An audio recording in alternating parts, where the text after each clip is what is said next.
Please stand by. This is the broadcast from City Hall, the home of the Greater London Authority. Please stand by. This is the broadcast from City Hall, the home of the Greater London Authority. Please stand by. This is the broadcast from City Hall, the home of the Greater London Authority. Please stand by. This is the broadcast from City Hall, the home of the Greater London Authority. Please stand by. This is the broadcast from City Hall, the home of the Greater London Authority. Please stand by. This is the broadcast from City Hall, the home of the Greater London Authority. Please stand by. This is the broadcast from City Hall, the home of the Greater London Authority. Please stand by. This is the broadcast from City Hall, the home of the Greater London Authority. Please stand by.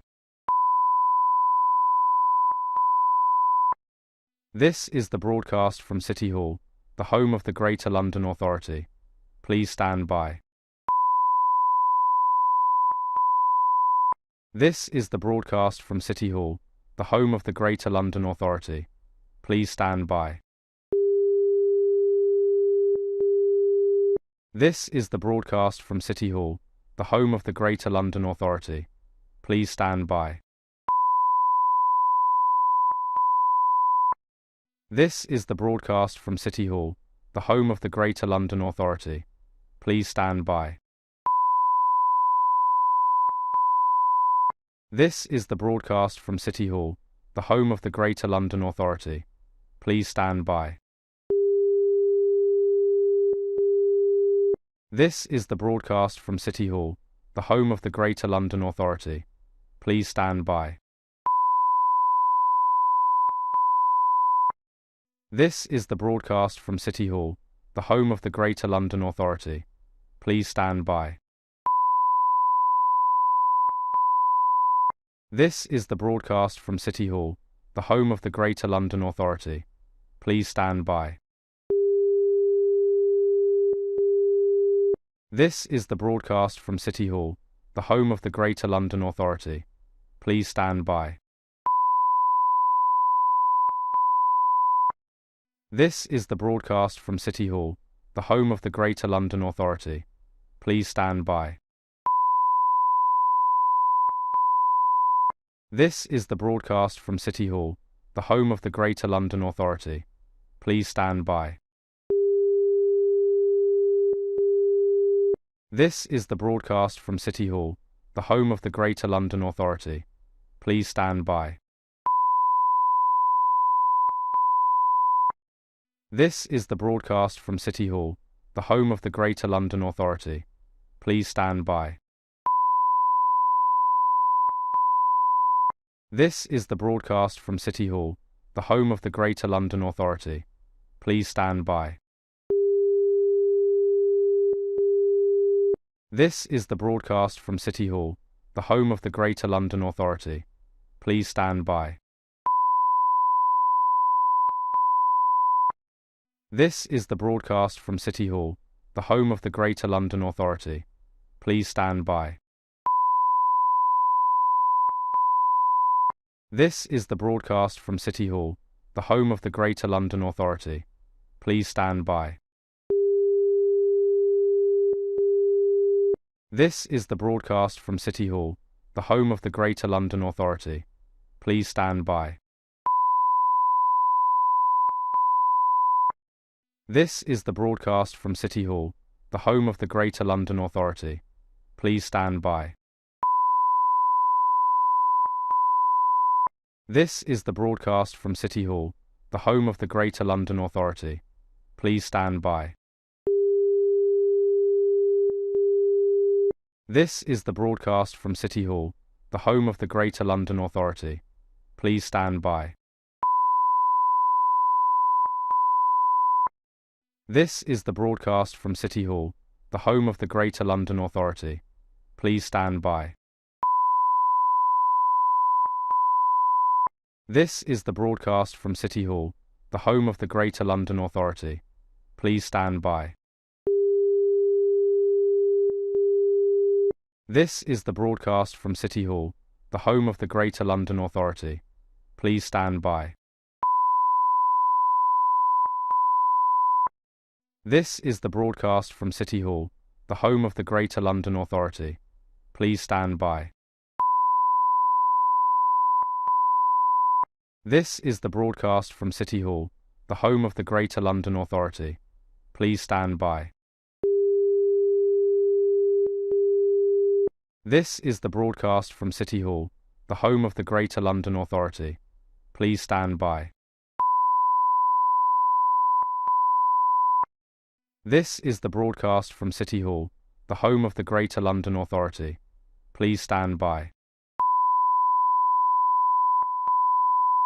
This is the broadcast from City Hall, the home of the Greater London Authority. Please stand by. This is the broadcast from City Hall, the home of the Greater London Authority. Please stand by. This is the broadcast from City Hall, the home of the Greater London Authority. Please stand by. This is the broadcast from City Hall, the home of the Greater London Authority. Please stand by. This is the broadcast from City Hall, the home of the Greater London Authority. Please stand by. This is the broadcast from City Hall, the home of the Greater London Authority. Please stand by. This is the broadcast from City Hall, the home of the Greater London Authority. Please stand by. This is the broadcast from City Hall, the home of the Greater London Authority. Please stand by. This is the broadcast from City Hall, the home of the Greater London Authority. Please stand by. This is the broadcast from City Hall, the home of the Greater London Authority. Please stand by. This is the broadcast from City Hall, the home of the Greater London Authority. Please stand by. This is the broadcast from City Hall, the home of the Greater London Authority. Please stand by. This is the broadcast from City Hall, the home of the Greater London Authority. Please stand by. This is the broadcast from City Hall, the home of the Greater London Authority. Please stand by. This is the broadcast from City Hall, the home of the Greater London Authority. Please stand by. This is the broadcast from City Hall, the home of the Greater London Authority. Please stand by. This is the broadcast from City Hall, the home of the Greater London Authority. Please stand by. This is the broadcast from City Hall, the home of the Greater London Authority. Please stand by. This is the broadcast from City Hall, the home of the Greater London Authority. Please stand by. This is the broadcast from City Hall, the home of the Greater London Authority. Please stand by. This is the broadcast from City Hall, the home of the Greater London Authority. Please stand by. This is the broadcast from City Hall, the home of the Greater London Authority. Please stand by. This is the broadcast from City Hall, the home of the Greater London Authority. Please stand by. This is the broadcast from City Hall, the home of the Greater London Authority. Please stand by. This is the broadcast from City Hall, the home of the Greater London Authority. Please stand by. This is the broadcast from City Hall, the home of the Greater London Authority. Please stand by. This is the broadcast from City Hall, the home of the Greater London Authority. Please stand by. This is the broadcast from City Hall, the home of the Greater London Authority. Please stand by. This is the broadcast from City Hall, the home of the Greater London Authority. Please stand by. This is the broadcast from City Hall, the home of the Greater London Authority. Please stand by. This is the broadcast from City Hall, the home of the Greater London Authority. Please stand by. This is the broadcast from City Hall, the home of the Greater London Authority. Please stand by. This is the broadcast from City Hall, the home of the Greater London Authority. Please stand by. This is the broadcast from City Hall, the home of the Greater London Authority. Please stand by. This is the broadcast from City Hall, the home of the Greater London Authority. Please stand by. This is the broadcast from City Hall, the home of the Greater London Authority. Please stand by.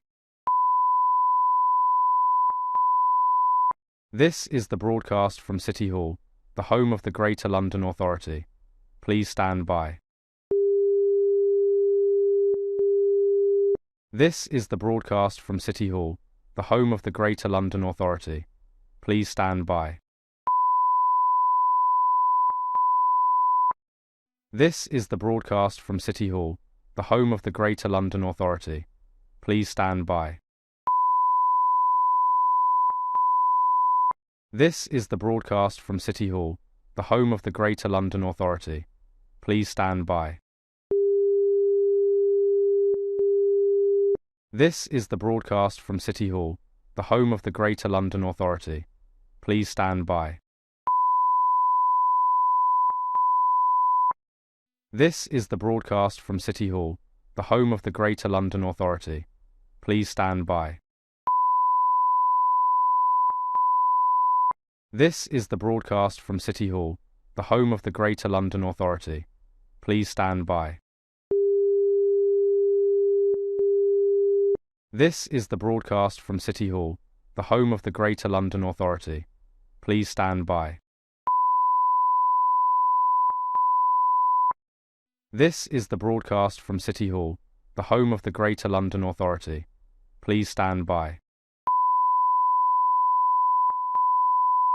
This is the broadcast from City Hall, the home of the Greater London Authority. Please stand by. This is the broadcast from City Hall, the home of the Greater London Authority. Please stand by.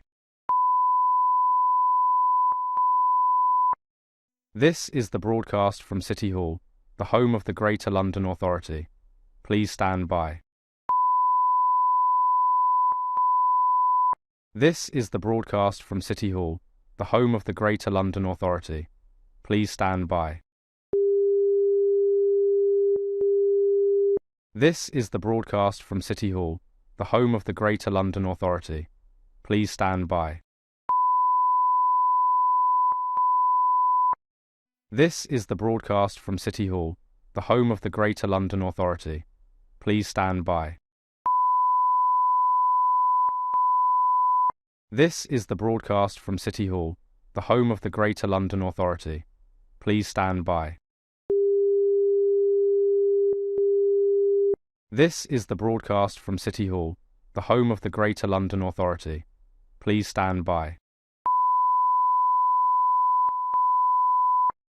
This is the broadcast from City Hall, the home of the Greater London Authority. Please stand by. This is the broadcast from City Hall, the home of the Greater London Authority. Please stand by. This is the broadcast from City Hall, the home of the Greater London Authority. Please stand by. This is the broadcast from City Hall, the home of the Greater London Authority. Please stand by. This is the broadcast from City Hall, the home of the Greater London Authority. Please stand by. This is the broadcast from City Hall, the home of the Greater London Authority. Please stand by. This is the broadcast from City Hall, the home of the Greater London Authority. Please stand by. This is the broadcast from City Hall, the home of the Greater London Authority. Please stand by. This is the broadcast from City Hall, the home of the Greater London Authority. Please stand by. This is the broadcast from City Hall, the home of the Greater London Authority. Please stand by. This is the broadcast from City Hall, the home of the Greater London Authority. Please stand by. This is the broadcast from City Hall, the home of the Greater London Authority. Please stand by. This is the broadcast from City Hall, the home of the Greater London Authority. Please stand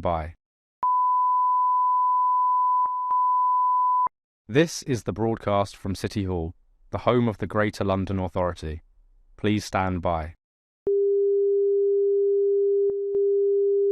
This is the broadcast from City Hall, the home of the Greater London Authority. Please stand by. This is the broadcast from City Hall, the home of the Greater London Authority. Please stand by. This is the broadcast from City Hall, the home of the Greater London Authority.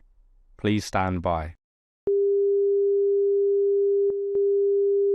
This is the broadcast from City Hall, the home of the Greater London Authority. Please stand by. This is the broadcast from City Hall, the home of the Greater London Authority. Please stand by. This is the broadcast from City Hall, the home of the Greater London Authority. Please stand by. This is the broadcast from City Hall, the home of the Greater London Authority. Please stand by. This is the broadcast from City Hall, the home of the Greater London Authority. Please stand by. This is the broadcast from City Hall, the home of the Greater London Authority. Please stand by. This is the broadcast from City Hall, the home of the Greater London Authority. Please stand by. This is the broadcast from City Hall, the home of the Greater London Authority. Please stand by. This is the broadcast from City Hall, the home of the Greater London Authority. Please stand by. This is the broadcast from City Hall, the home of the Greater London Authority. Please stand by. This is the broadcast from City Hall, the home of the Greater London Authority. Please stand by. This is the broadcast from City Hall, the home of the Greater London Authority. Please stand by. This is the broadcast from City Hall, the home of the Greater London Authority. Please stand by. This is the broadcast from City Hall, the home of the Greater London Authority. Please stand by. This is the broadcast from City Hall, the home of the Greater London Authority. Please stand by. This is the broadcast from City Hall, the home of the Greater London Authority. Please stand by. This is the broadcast from City Hall, the home of the Greater London Authority. Please stand by. This is the broadcast from City Hall, the home of the Greater London Authority. Please stand by. This is the broadcast from City Hall, the home of the Greater London Authority. Please stand by. This is the broadcast from City Hall, the home of the Greater London Authority. Please stand by. This is the broadcast from City Hall, the home of the Greater London Authority. Please stand by. This is the broadcast from City Hall, the home of the Greater London Authority. Please stand by. This is the broadcast from City Hall, the home of the Greater London Authority. Please stand by. This is the broadcast from City Hall, the home of the Greater London Authority. Please stand by. This is the broadcast from City Hall, the home of the Greater London Authority. Please stand by. This is the broadcast from City Hall, the home of the Greater London Authority. Please stand by. This is the broadcast from City Hall, the home of the Greater London Authority. Please stand by. This is the broadcast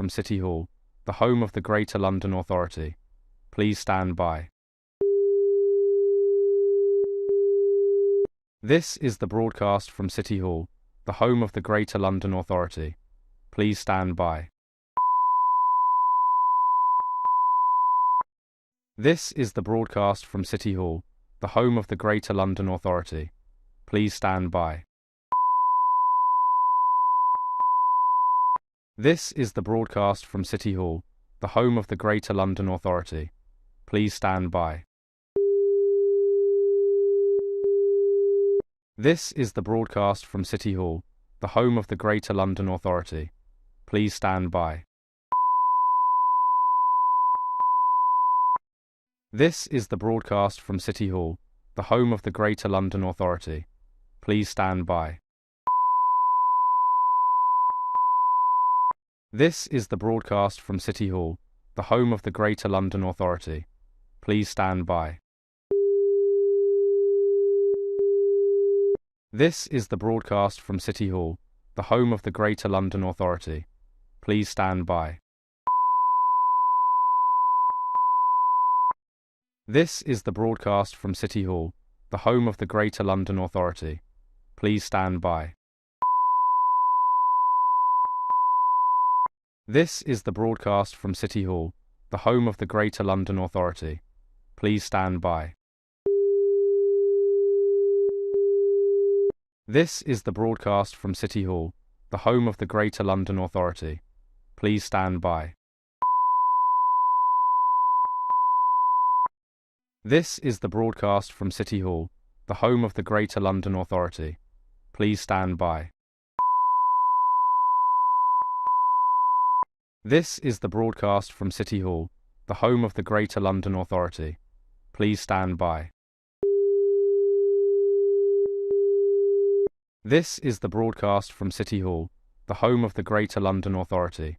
Please stand by. This is the broadcast from City Hall, the home of the Greater London Authority. Please stand by.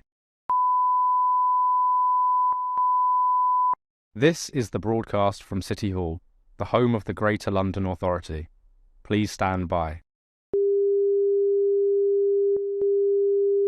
This is the broadcast from City Hall, the home of the Greater London Authority. Please stand by.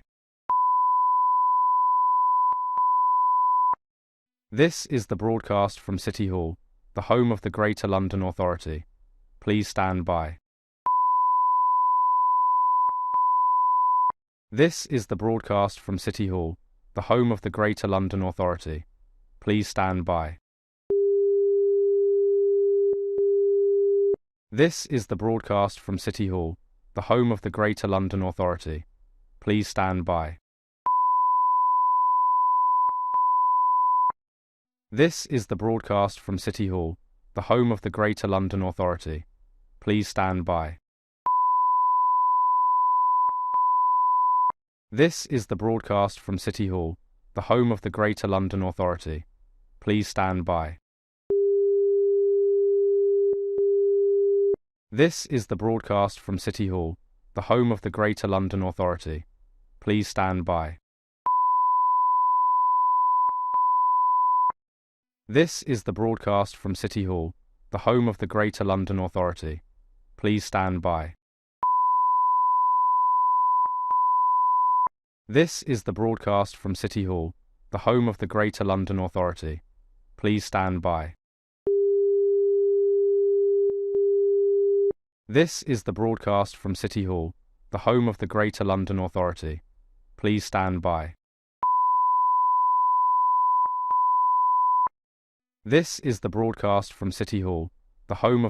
London Authority. Please stand by.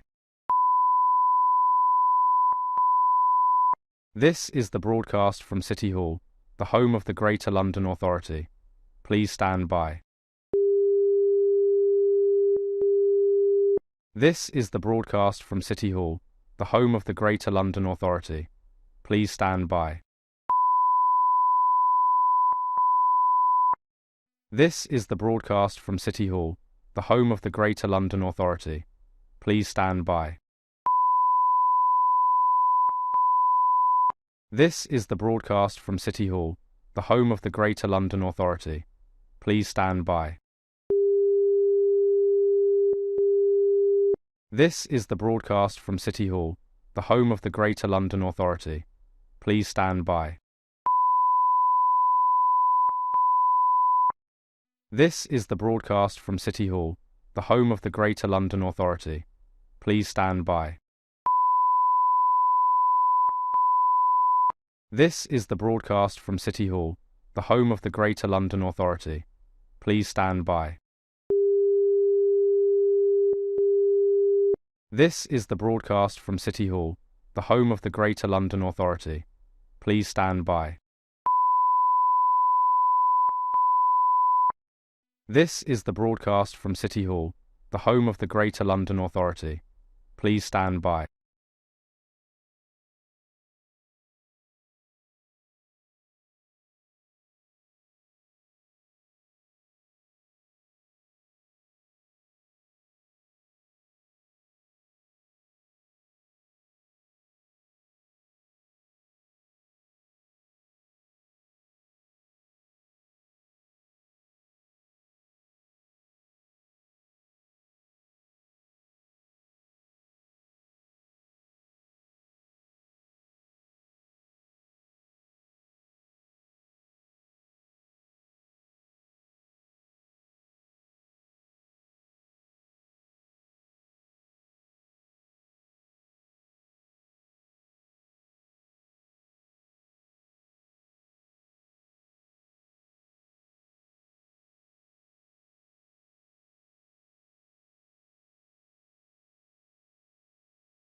Can I welcome members, officers and the public to today's meeting of the Transport Committee. Our main item of business today is a question and answer session with the Transport for London Commissioner and the Deputy Mayor for Transport. Please make sure that your electronic devices are switched off or to silent mode. And can I also ask guests and members to position their microphones so they can be heard clearly? Can I ask, by starting our clerk, Hannah Barlow, if any apologies have been received? Apologies for absence have been received from Assembly Member Moema, for whom Assembly Member Mahfouz is substituting. Thank you. Can I ask the committee to note the recommendations set out at item 2 and ask if members have any other interest to declare? Thank you. Can I ask the committee to confirm the minutes of the meeting held on the 24th of February 2026 to be signed by me as a correct record? Can I ask the committee to note the ongoing actions arising from its previous meetings and the additional correspondence received? And can I ask the committee to note the action taken by me as chair under delegated authority in consultation with party group lead members, namely to agree the letter to the Secretary of State for Transport relating to the Railways Bill? Thank you. And can I ask the committee to note the response from the Transport for London Commissioner to our letter on the consultation on the detailed licensing requirements for pedicabs in London, and the response from the Secretary of State for Transport to our letter on the Railways Bill? And we now move on to our main item of business. I'd like to welcome Seb Dance, Deputy Mayor for Transport, and Andy Lord, TfL Commissioner, to today's Q&A. Thank you both for your time.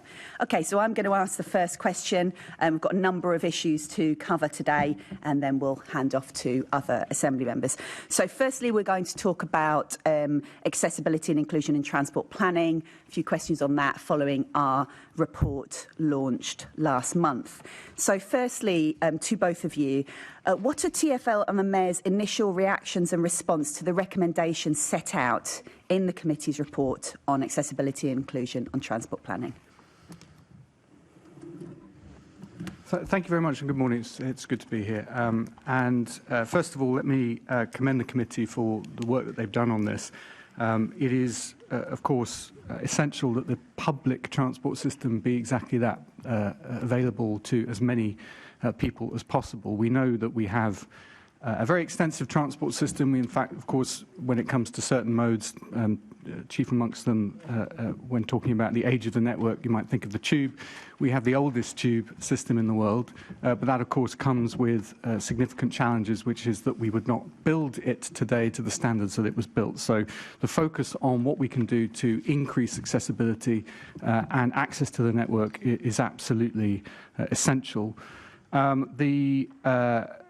Concerns that have been raised and the inconsistent customer experience that sometimes is there on the network, we recognise and we understand the difficulties that people face, both physical and indeed for people with neurological disabilities as well.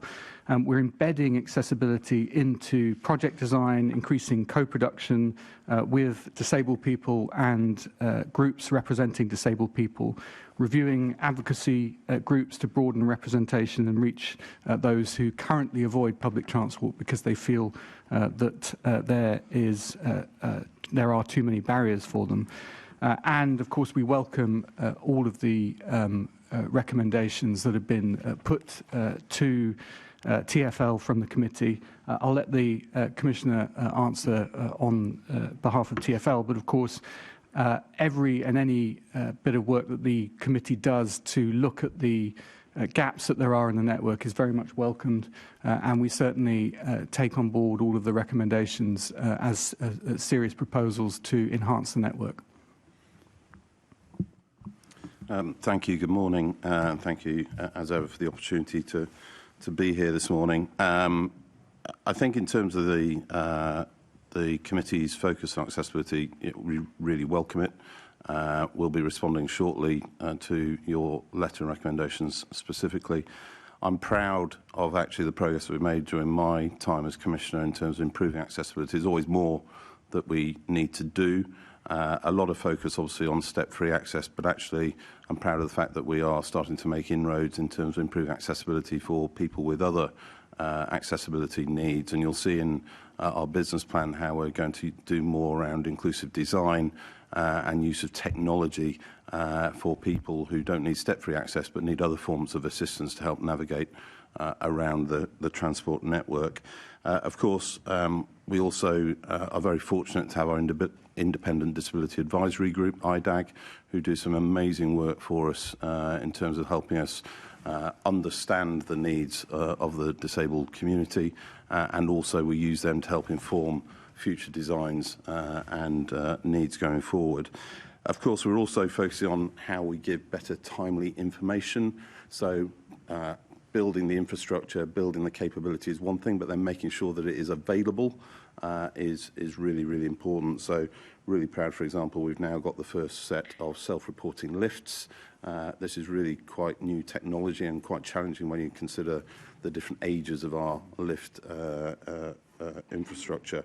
That went live in October last year. That now gives much better timely reporting when a lift is out of access, which enables us to let customers know so they can plan their journeys better, as well as giving us greater notice that we can take action to rectify and get the lift back into service.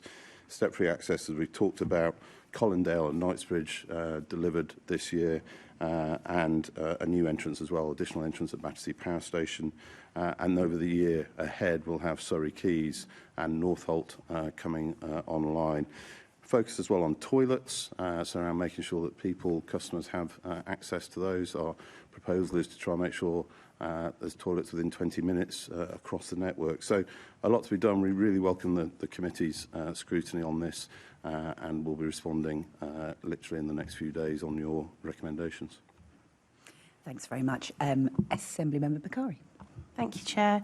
I'm going to ask the Deputy Mayor this question. We heard evidence through the investigation about transport accessibility failures and the disproportionate impacts on the lives of disabled Londoners. Now, I know that we've heard warm words already from you about accessibility, but how is the Mayor going to prioritise disabled access across the transport system? We did submit a minority report along with the investigation on a disability champion. It was something that was a cross-party supported position, and that position only changed because of the Mayor himself. He seems to be the only person blocking this, and now is getting other members having to support him because of this. Now, I've talked to you as well about this, about the need for a disability champion. Why is it that we still have this block coming from the Mayor? And when are you really going to prioritise disabled Londoners? Well, I don't accept that there's a block. I mean, there are many different ways, of course, of improving accessibility on the network. Disability Champion is a welcome idea, most definitely. And I know many organisations and different sectors have disability champions. Certainly something that is being actively discussed, but we have several forums at TfL already that champion and focus on the work that we need to do in order to improve accessibility. Completely accept that there are many people who face additional barriers to travelling on the network, and that is what we are absolutely committed to address and to remove. The Step-Free Access Programme is a good example of concrete investment, sometimes literally concrete investment, going into the network in order to retrofit and improve a network that was not built with accessibility in mind when it was first designed. New designs are, of course, built with everybody's needs in mind. That's not always been the case, and certainly it's only really recently been the case that co-design has been an important aspect of the work that TfL does. There have been, in fact, many different strands of work that we have worked with different groups on to enable co-design to take place in, for example, the Elizabeth line, where some of the design practices that would have been employed as recently as 20 years ago are no longer the case. Thinking in particular of the Jubilee line extension, great piece of infrastructure, step-free where new stations were put in, but actually in some of those stations, some of the issues faced by neurodivergent people were not taken into account. They are now taken into account. Yeah, I mean, I've had to push you on these certain issues, particularly on neurodiverse. Sure. And that wouldn't have happened if it was actually properly co-produced. You say it's co-produced, yeah, but that's not the feedback that we're getting from disabled Londoners at all. I think it's right to challenge ourselves all the time. I don't think think I can sit here and say that TfL have always got everything 100% correct. That would simply not be the case. It's right that and we the challenge. Elizabeth line isn't fully accessible with that's not true either. I didn't say it was. Yeah. I said that we have worked with disability groups to identify what improvements could be made, which have been put in place in the Elizabeth line. Of course, there's always a conversation to be had about what more we can do, both in terms of the design of the stations and the design of the trains. I don't think you could ever sit there and say, yep, we've done 100% of the work. There's no issue here. Of course, there's an issue to do with removing those barriers, which is why we have the forums we have. Disability Champion is a good idea. It's one idea. But of course, there are many different ways in which that could fit in or not to the existing structures that TfL Well, has. I'm glad that you think it's a good idea, and it definitely needs to be something that will continue to push. I'm sure Inclusion London would insist on that too. Andy, I want to talk to you a little bit about the concerns raised by the committee in the report about the consultation and engagement. TfL need to improve its engagement in consultation practices to ensure meaningful decision making and to reflect the experiences of all Londoners. I'm sure you'd agree. What are you doing to ensure that engagement is really happening? So consultation and engagement is critical on everything we do. And we always consider the responses we get on that. We need to make sure that we can do whatever we can and is feasible and affordable in terms of future design. IDAGs, I've already referenced, are a really vital group who are made up of disabled Londoners of all sorts of disabilities and really play a critical role in holding us to account in terms of proposals we're putting forward, making sure that they are also testing us on the designs we're putting forward. And of course, we need to take into account all consultation responses, but it's not always possible to satisfy everybody's needs because of the nature of the transport network that we operate. So we would absolutely love to do that, but we need to be practical and pragmatic around how we do whatever we can to enable as much accessibility as possible, and then how we have mitigating needs in place for where it's not feasible, particularly on the tube network where the Mayor has set a really ambitious target for us to try and make half of the tube network step-free by the end of the decade.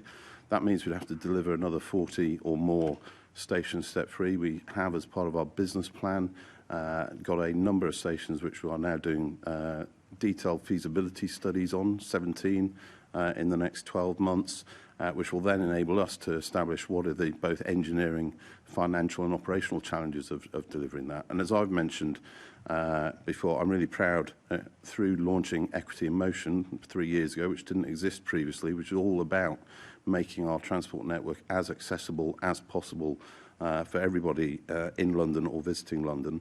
We have made fundamental changes to how we design, operate and build new infrastructure. The Bakerloo line step-free entrance was the first one that has been designed with neurodiverse people's needs taken into account.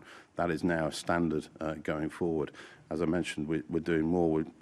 We had an innovation week last year, which I attended, where we had entrepreneurs who are developing technical solutions for those with hard of hearing or visually impaired to help navigate themselves round the network. Because again, we have turn up and go. We want our customer service agents to offer as much assistance as possible, but there's a lot of disabled people who don't want to be reliant on a member of staff or somebody else to help them around the network. So we're really starting to think about how we can do that in a way so that people can be self-sufficient and independent when they travel on the network, which is so important. But we have to recognise we're doing this on a transport network that in some places is 160 years old, and therefore there are some real hard physical challenges. Yeah, I'm glad to hear that you're saying about that fact that it's so frustrating for disabled Londoners to have to plan way in advance, then having some people having to shout for help to get somebody to help them to get onto a platform. This is a ridiculous way of planning your day, and when things go wrong, and things do go wrong, it really goes wrong for these particular passengers. Now, in January, in the plenary meeting where we discussed the budget, the Mayor told the Assembly that there would never be a case that all stations are step-free. And I understand that TfL have already assessed all stations currently without step-free access, with a criteria about the minimum number of lifts required. But do you agree with the Mayor that there would never be a case where the network will be entirely step-free? Look, we have the ambition to ultimately make it 100% step-free, but we have to be realistic around particularly the oldest stations in central London that were built well over 100 years ago. There are physical infrastructure constraints, and there would need to be major, probably demolition and reconstruction of buildings above those stations to make them step-free. Whether or not that is practical, let alone affordable, is a different challenge. So I think it's absolutely a long-term aspiration, but in the relatively short term, I agree it is highly unlikely that the entire network will become step-free, because particularly in those Zone 1 central stations, there are physical barriers to how you could put step-free access in. But we have some of the best engineers and best consultants in the country who will try and find solutions to that. I mean, Oxford Street's coming up very, very soon, and one of the major concerns for that rejuvenation is the accessibility. Can you confirm Marble Arch and Oxford Street to be step-free? I can't confirm they will be, but obviously Tottenham Court Road and Bond Street stations are, so there are accessible stations close to, and of course buses operating to and from the area are also accessible. So, you know, I can't confirm which stations will be, and as I've said, we're looking at the feasibility for a number of stations across the network. Is it possible to send us a list of stations that you think will never be step-free? Is that possible? I can take that away and see what we can come up with, yeah. Okay, great. I would say never is a very strong word. Yeah. You know, never could be in the next 10 years, or it could be in the next 100 years. Yeah. So, you know... I mean, we need a reality check, don't we? Absolutely. You know, but it's good to have that information, isn't it? Yeah, absolutely. I mean, the ambition that we're aiming for is the stretching challenge we set ourselves is what can we do to deliver half the network. We've got 272 stations on the Tube network. 94 are now step-free. We'll get to 100 in a relatively short period of time. We need to do more. Okay, yes, one we'll very quick last question. This is about toilets. I'm really pleased that there's a toilet at Morden Tube Station. We've been campaigning for this for ages, so thrilled that the end of the Northern Line now has a toilet. But it's revealed that the toilets at 7 other stations have been closed for longer than 12 months since May 2024. And it seems that TfL is giving with one hand and then taking away with another. What are you going to do to rectify this? So we have a comprehensive plan. We're spending £3 million a year, which has been provided for by the Mayor, on a combination of new toilets and a combination of refurbishing and adapting existing toilets. Some of those are closed because there are physical engineering and plumbing issues that need to be sorted through, and we have a plan to get all the toilets that are on the network reopened. And then obviously some have to be closed at short notice for whatever reason. Could be damaged, could be a plumbing issue, or it could be some antisocial behaviour that's caused some issues in there. So our principle is that all toilets on the network should be in appropriate condition and should be available for use by those who need it. So it is absolutely my intention that we get those toilets all reopened. Some need a lot of investment, and it's how we prioritise that. Great. Well, thank you very much. The toilets are very, very good news for people at Morden. I have to tell you, one of the people who work there did say he was a bit annoyed by the fact that he has to maintain it, though. So keep an eye on the maintenance of that toilet, please. Thank you. Thanks, Assemblymember Bakari. And just a final couple of questions on accessibility and inclusion. Commissioner, just want to ask you, appreciate that detailed responses will come to us soon, but the report from the committee was quite critical of some methods of data collection and the fact that TfL could be is being left behind a little bit, but in some methods of data collection and usage, and how that is translated in decision making, including supporting approaches like gender responsive budgeting. What's the reaction to that? Because I know TfL is very proud, rightly proud of its data, but we had identified gaps. So, I haven't seen the final response that the team pulled together. I need to look at it and see how we respond to that. As you say, we have a huge amount of data that we use we need to make sure it is representative of all the communities and people who use the network. So I will look at it and see what further action, if appropriate, we'll take, and we'll include that in the response. Yeah, so but the critique is being taken seriously. Absolutely. Then. Yeah. And on that, Deputy Mayor, is it something that you've had discussions with the Mayor about in terms of gender-responsive budgeting for transport and potentially elsewhere? Absolutely. We look at all of the data that TfL has, and any and every discrepancy or ideas on improving it, we absolutely discuss and consider properly. Thanks. Assembly Member Mahfouz. Thank you, Chair. And I think, I feel, I know, in fact, that we have a shared passion for accessibility, and that's very evident in terms of your approaches when you come to this committee and to the wider Assembly. And obviously, from my point of view, I'm absolutely delighted that we've got Northolt Station progressing very nicely. Was there earlier this year, and excellent work going on there. And I really welcome your support for Ealing Broadway in terms of closing that huge the gap at the platform there. Could you give me, first of all, just an update in terms of where we are with North Acton Station, in terms of both timeline and design for that station? I don't have that to hand, I'm afraid. So can I write to you outside of the committee on that? Absolutely. So taking a step back, in terms of more strategically then, we've got, in order to achieve the target, the objective, the dream to achieve 50% of step-free stations by 2030, we're now less than 4 years away from that target. You have to do an additional 40 stations or so across the network. How many of those stations are currently on the shortlist that you have, and what sort of costs have you got associated with achieving that target? So, as I said, we've got 17 stations that we've got shortlisted and doing detailed feasibility on. That work will be complete by the end of the next financial year. We then have another batch that will be progressed after that.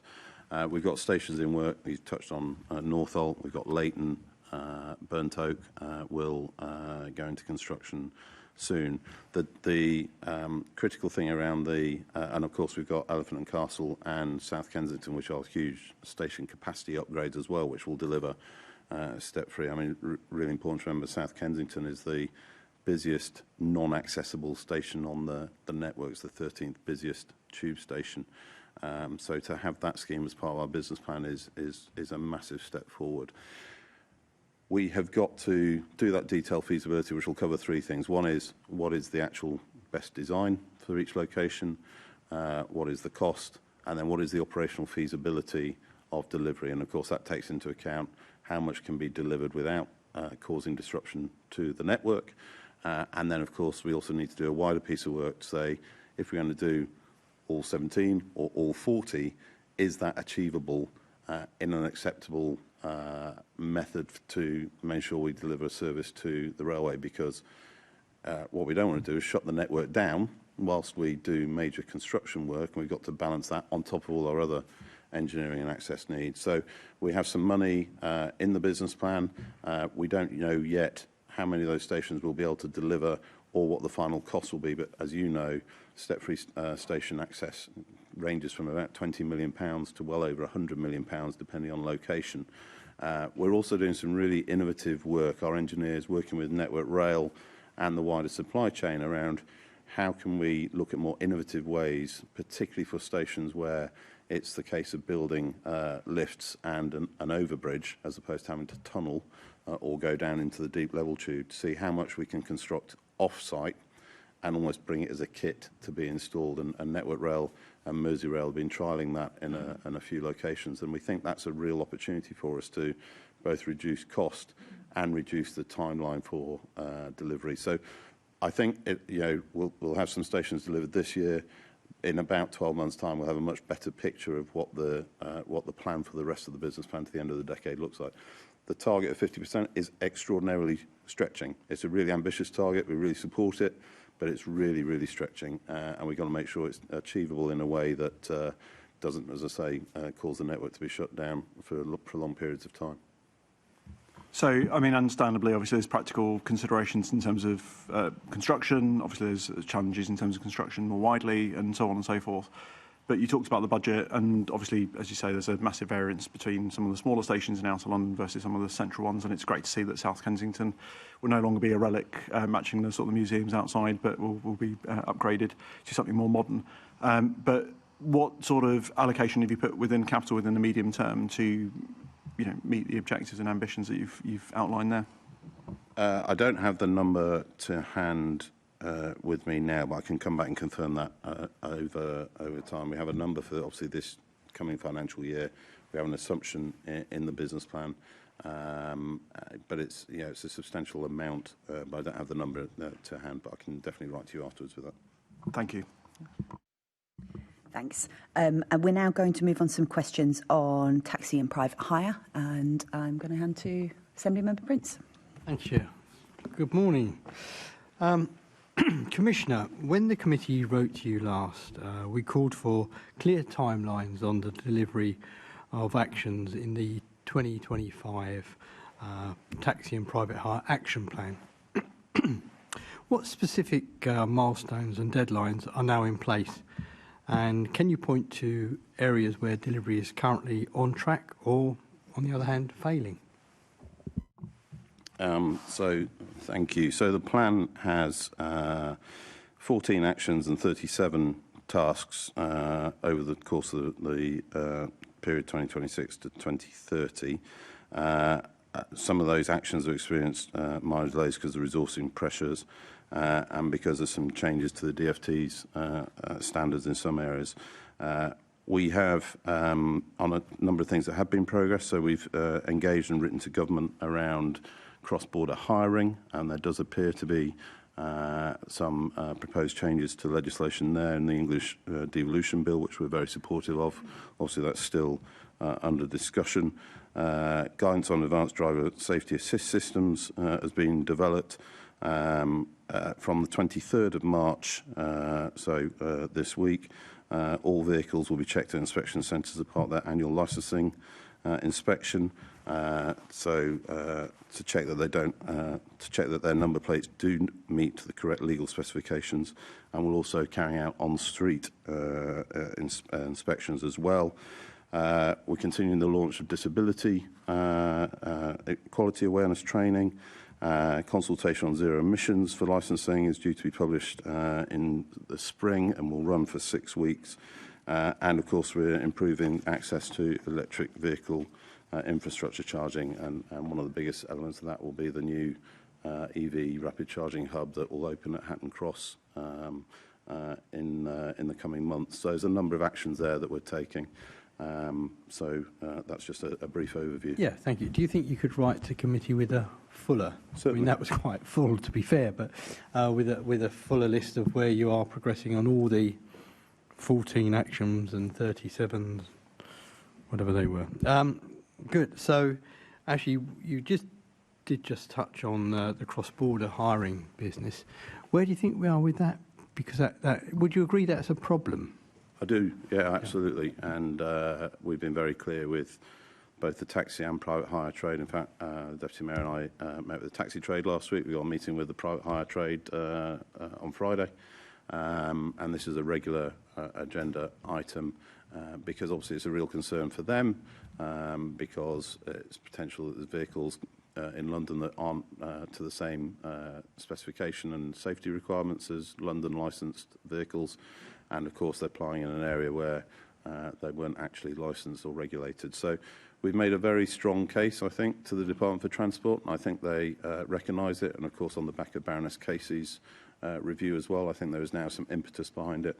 As I say, I think there are some proposed amendments being considered as part of English devolution legislation change going through Parliament as we speak. Deputy Mayor, have you had any meetings with government ministers on this issue? Yes, in fact, I'm due to have a conversation shortly with DFT on this as well. I think, as the Commissioner says, cross-border hiring is a serious issue. We understand that there are many different proposals on how we can better shape the PHV industry, and cross-border hiring does undermine that. So working with the government to see what we can do with upcoming legislation is absolutely part of our plan. So moving on to private hire and capping the number of vehicles. Now, I know actually that you don't have a lot of power in it, but do you think that is potentially a problem? And again, have you spoken to government regarding that at all? So, as you rightly say, we don't have any powers to cap the number of private hire vehicles. It would require primary legislation change. Obviously, there's been a huge growth in private hire vehicles over the last few years, and I think it's something, with hindsight, it would have been helpful had there been a cap. We have flagged it to government as a concern, particularly from a congestion perspective. So we'll continue to have those conversations. Obviously, we want to do it in a sensitive way for the industry as well. But at the moment, there's no ability for us to take any action of that nature. Deputy Mayor, are you having conversations and are you getting any warm feelings or pushbacks? I always get warm feelings. No, I mean, the problem with the cap is that whilst you have the cross-border issue, cap is essentially meaningless. So we really do have to seek to have action on the cross-border issue. And then, obviously, a cap is something that could be considered subsequent to that. But without the cross-border issue being sorted, the cap can't be enacted. Deputy Mayor, when the Mayor was first elected, I believe in his manifesto, he's talked about special measures, special benefits for black cab drivers. We've seen a massive decline during his tenure of the number of black cabs. Do you have any plans to give special measures or special privileges to black cabs? Because we haven't seen any yet. Sure.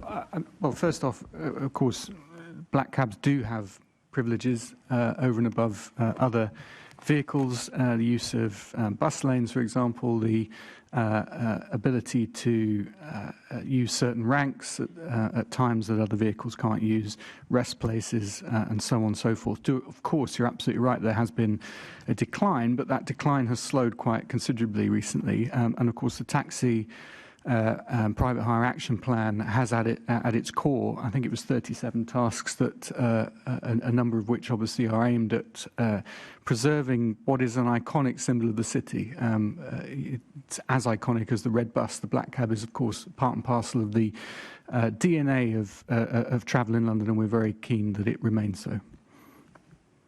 But none of what you've said is in addition to what existed when this mayor came into power 10 years ago.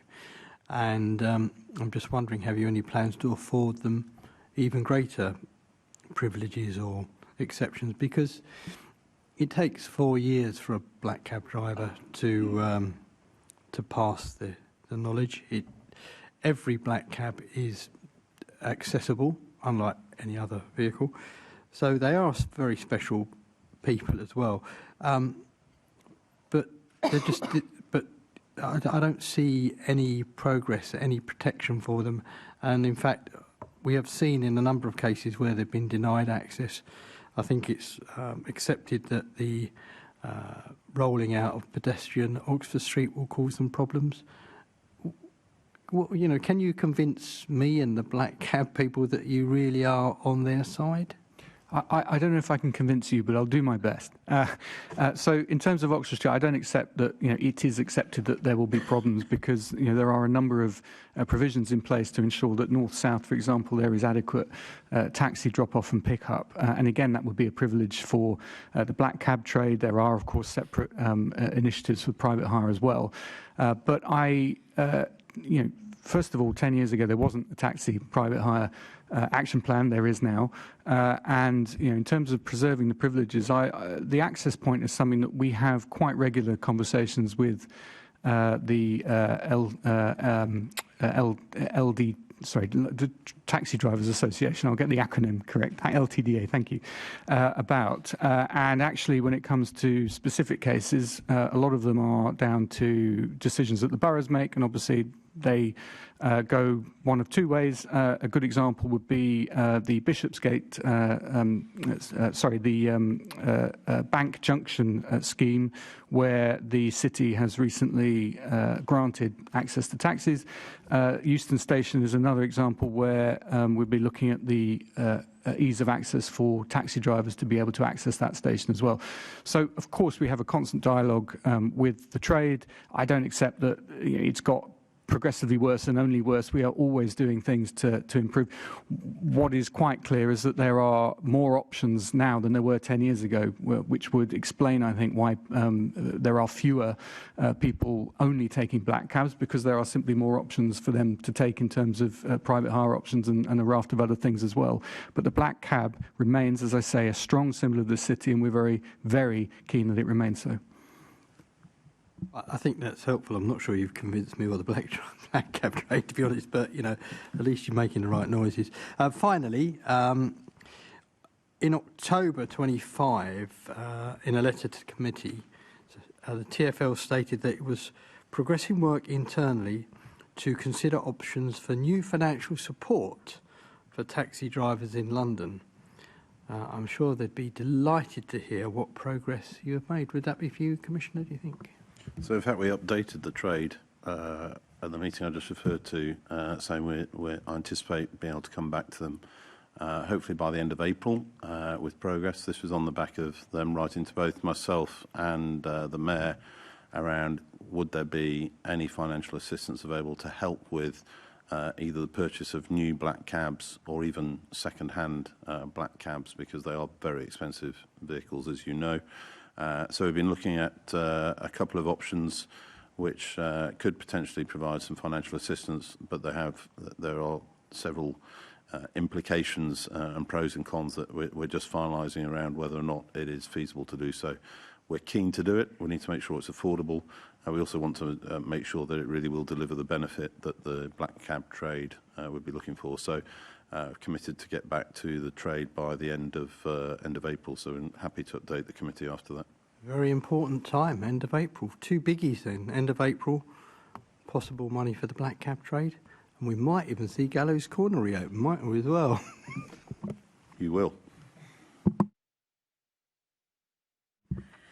Thanks. Mark that with a black cab going over the flyover. I just want to follow up on a couple of things that Assembly Member Prince raised. Firstly, we'd really welcome a written update on all the actions in the action plan, because, of course, yes, it is good that we have an action plan, but we do actually need to see the action. I was reminded yesterday that it is a year on Friday since it was launched, so a very, very timely point to take stock of what has actually been achieved.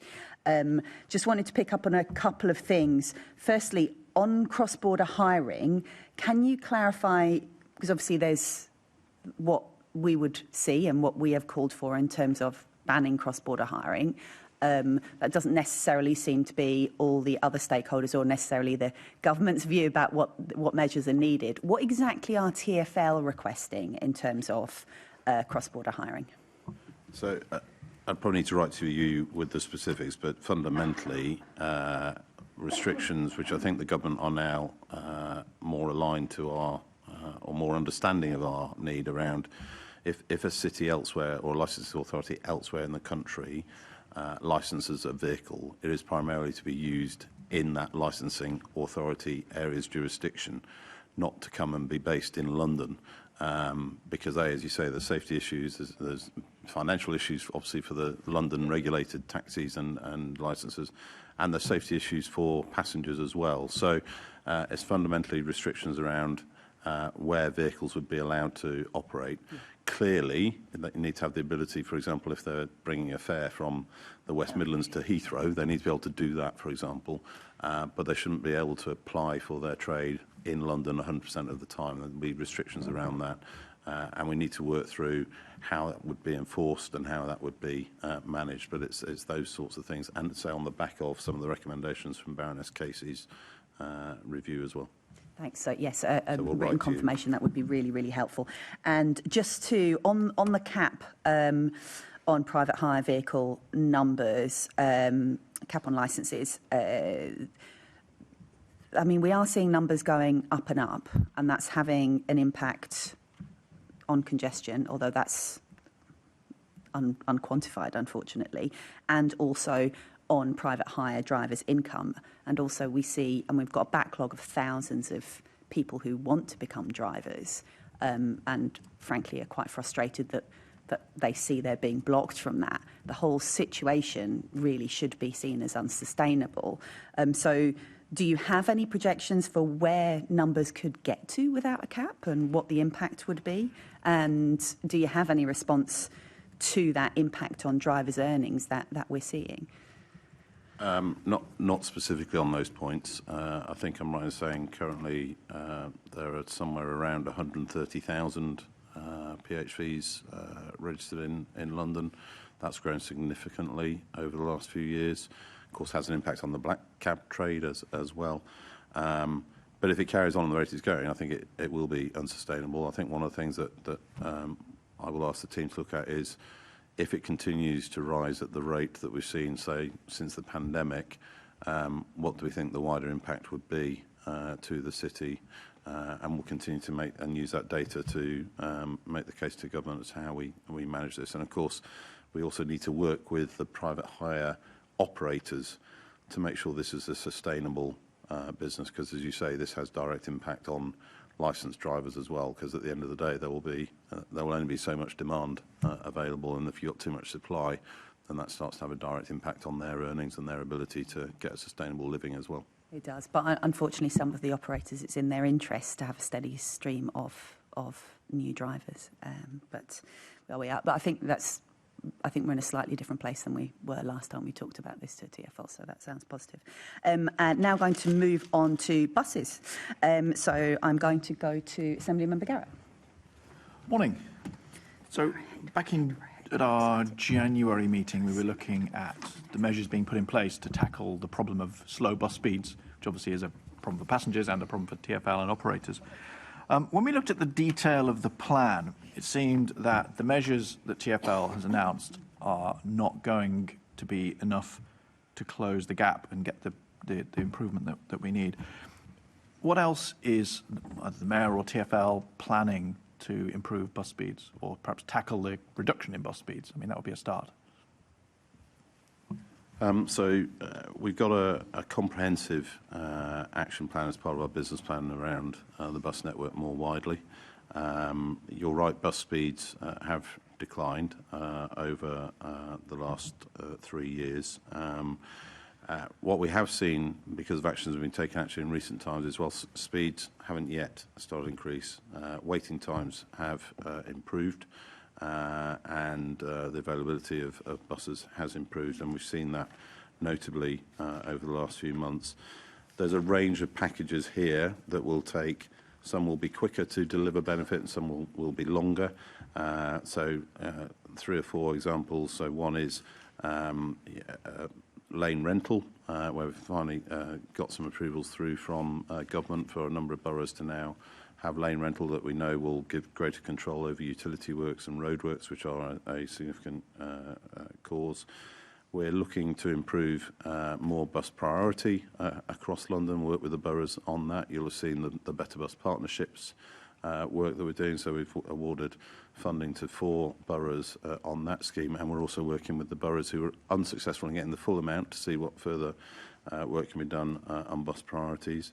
We're also looking at bus capacity in the network more widely, because we've seen some of the biggest decline and deterioration in central and inner London, where we clearly have highest volume of buses. How we match supply to demand better, which would also enable us to increase bus services in outer London. And then we've also launched what we call London on the Move, which is a programme of work around improving and reducing congestion around the London. A big element of that is new technology called Fusion that we're installing on our traffic light systems. About off the top of my head, about 2,000 sets of traffic lights have already got that technology. We've got over 6,000 sets of traffic lights to put that in place, and this is dynamic technology that can react to the needs and the traffic demands at the time, as well as be programmed to prioritise certain vehicle types or that sort of thing, depending on the location of the city, and is already attracting a lot of attention actually from cities elsewhere. So that combination of effects, we are confident will make a difference. We know journey time is a key consideration for customers who want to use the bus network. We need to make sure we can deliver a safe, reliable and regular service for them. So not seeing the progress yet on speed, but we are seeing progress on journey time. So that long list, some of the fusion stuff, for example, is quite technologically exciting. But I think that's the same list that we had in January, and I think our sense was not sure that that's going to deliver the improvement. I appreciate those things, some of them a little way in the future, but there's nothing additional since then.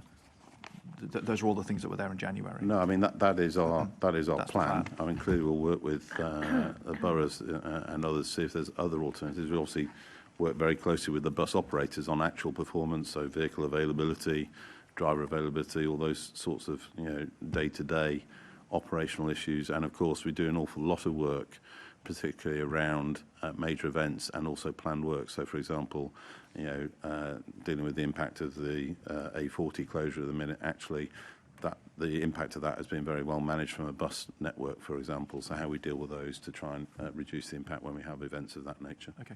You mentioned operators and drivers, actually, and one of the points that they both made to us was that reallocation of road space away from buses is a problem. Either cyclists in bus lanes, for example, the bus then effectively has to go at the speed of the slowest cyclist because it's obviously not safe, particularly in inner London where you've got large numbers of cyclists. There's just no possibility of safely overtaking. Road narrowing where you've got then, a separate cycle lane, good news for cyclists, challenge for buses.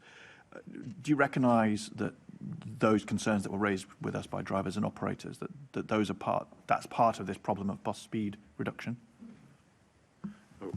So I'm sure in some parts of the city it's definitely had an impact, but of course there's been a really key element of improving our Vision Zero, of reducing the risk of cyclists being killed or seriously injured. As we know, a tragic number of people have over the years. So having segregated cycle lanes, there's a limit to how much space is available to do that. We've done that where we think that the volume and the risk is the greatest.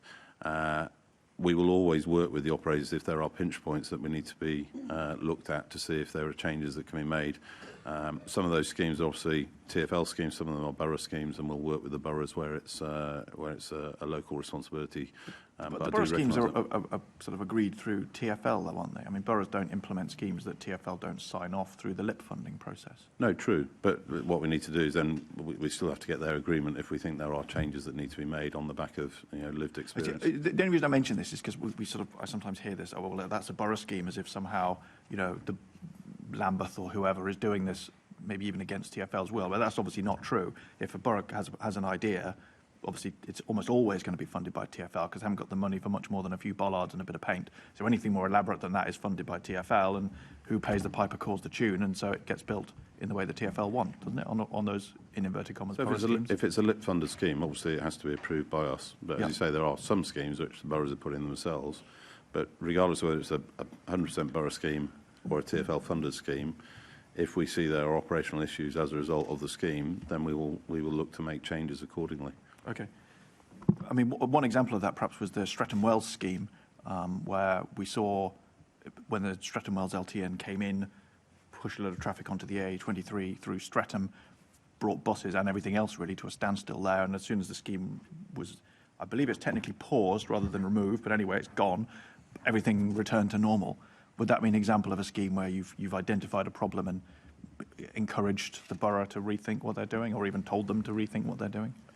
From memory, because it was a while back, absolutely we worked with the borough because it caused all sorts of issues. I don't think it was a TfL-funded scheme from memory, but we also knew that we were going to be coming along with a wider proposal around the wider A23 work, which is underway, which I think assured the borough around what we're doing from an improving safety and segregation perspective. So that was a LIP scheme, particular scheme. wasn't it? Sorry? That was a LIP-funded scheme, wasn't it, though? The Stretton Wells... I don't know off the top of my head. I don't recall it being one, but if it was, then I'll take that back. But either way, there's an example of a scheme went in. It caused quite significant traffic and local issues, and it was agreed to take it out. More broadly, I suppose two measures happening. So that's a specific example of an LTN. Do you recognise there's a trade-off generally with LTNs going in, particularly they're becoming more widespread? Obviously, the stated design intent of an LTN is to clear through traffic from side roads and therefore effectively put that traffic onto the through routes, which is obviously what the buses would be using. And so that puts more traffic in competition with the buses and creates a potential congestion problem. Is that a trade-off that you recognise in general with LTNs? So I think when you make any change to the road network, we need to make sure we do a full assessment of the potential implications of it. I think. But is that one of the potential implications, is what I'm asking? Well, we would always check to see if it is, but I think we have to look at there's a very large number of LTNs that have been very successful and very beneficial to the city. We will always assess any change to any road network, whether it's a TfL scheme or somebody else's scheme, to see what we think the implications will be. But in general, when you look at this overarching problem of how do we tackle bus speeds in London, are LTNs on the list of possible suspects in your mind, or not really? It's not one that's deemed to be a significant cause of bus speed deterioration, no. Okay. And what about 20-mile-an-hour limits? So we've seen, obviously, particularly in inner and central London, that's now quite widespread. In outer London, we're seeing, particularly on through roads, more so than on residential side roads. Obviously, it's those roads where the buses are and where you see a road reduced from 30 to 20. Is that, do you think, a contributor to lower bus speeds? No, we've got no evidence that that's the case. In fact, we know that the journey time is hardly impacted at all when the speed limit's reduced, particularly when it's 30 to 20. And we know, of course, that the safety benefits are really very significant. It's not very often that a bus would be travelling at 30 miles an hour in a 30-mile-an-hour area in the vast majority of London. So simply by the nature of how frequent the bus stops are. So that there's no evidence that I've seen that shows that the speed limit reduction has had any material impact on bus journey times. Okay. Just finally, on a slightly different topic, but sticking with buses, obviously we've seen quite widespread adoption of electric buses now, about 40% of the overall fleet, I think, and in my constituency, the Sutton depot has been switched over, so we have, I suppose, a particular concentration of those. They have lots of positive benefits: quieter, less rattly, smoother, phone charging points, all that good stuff. Obviously, they are quite a bit heavier. Do you have any evidence that the extra axle weight of electric buses is contributing to additional road wear or additional potholes? So we're actually getting close to 30% of buses in London now. Apologies. No, it's fine. I'm getting ahead of where No, I'd love to hit 40%, but we're very close to hitting 3,000 out of the 9,000, which is quite an achievement in the time frame. And as you say, they come with all those additional safety and customer benefits. Again, we keep a close eye on it. I'm not aware of there being any specific evidence to say that the buses are having a direct impact on road condition or road wear, but we'll keep a close eye on that. Because relative to the weight of the bus, it's insignificant. So compared to the buses they're replacing. So, but we'll keep a close eye on it. What we do obviously keep an eye on is where we've got bridges or infrastructure that are of a certain age. And we know, because we've not had the money to renew or replace them, we keep a close eye on whether or not overall weight of vehicles, including buses, needs to be considered in terms of any operating restrictions. We try and minimise that. But again, if there was an issue with a key piece of infrastructure and we had to put a weight restriction on, we would do that if we needed to. But there's no evidence that I'm aware of. So it wouldn't. Sorry, I think I didn't quite catch. I think, Seb, did you say it's only a small additional weight? Is that what you're saying? Because I think it's like between 2 and 3.6 tons extra. Relative to the weight of the bus. So the additional weight of an electric car versus a internal combustion engine is obviously significant relative to the weight of the car. Relative to the weight of the bus, it's a lot less in terms of additional impact on the road infrastructure, wear and tear and so on. Okay. So just very quickly then, so no one's brought to your attention, Commissioner, that this is a potential risk. It's not on the TfL risk register for example? Not been brought to my attention, no, but I'm sure our operational teams will be keeping a close eye on it, yeah. Okay, and you've not done any specific analysis to measure yet whether that's having an impact? I'm personally not aware of any. It may well be that our team's looking at it, and if they are, then I'll write to the committee and confirm that, but I'm not aware of any. Okay, thank you very much. Thanks, Chair. Thanks. Yeah, it'd probably be good to just follow that up in writing, just so we can have that pinned down. Just quickly picking up before I go to Assembly Member Prince. Commissioner, you said that, I think you said that the decisions on where to put protected cycle lanes were where volume and risk is greatest. Now, I can't lay my hands on it, but my impression was that the aim was in TfL roads to create a network in order to increase cycle journeys, and that actually there wasn't specific data of current or projected journeys by bike that were underpinning that. Obviously, we have safety risk data. Would you be able to confirm that in writing? Because, like I say, because that's not my impression of where the, what was backing up the protected cycle lane network, certainly on TfL roads. Will do. Thanks. Assembly Member Prince. I think Assembly Member Garrett's broadly covered the points I wanted to make. Thank you. Thank you very much. Nice coordination, accidentally. Assembly Member Russell. Thank you, and good morning, both of you. So, Assembly Member Garrett's covered in great detail all the what you've described previously, or TfL has described previously, as reimagining London's bus network with all the different kinds of priority measures.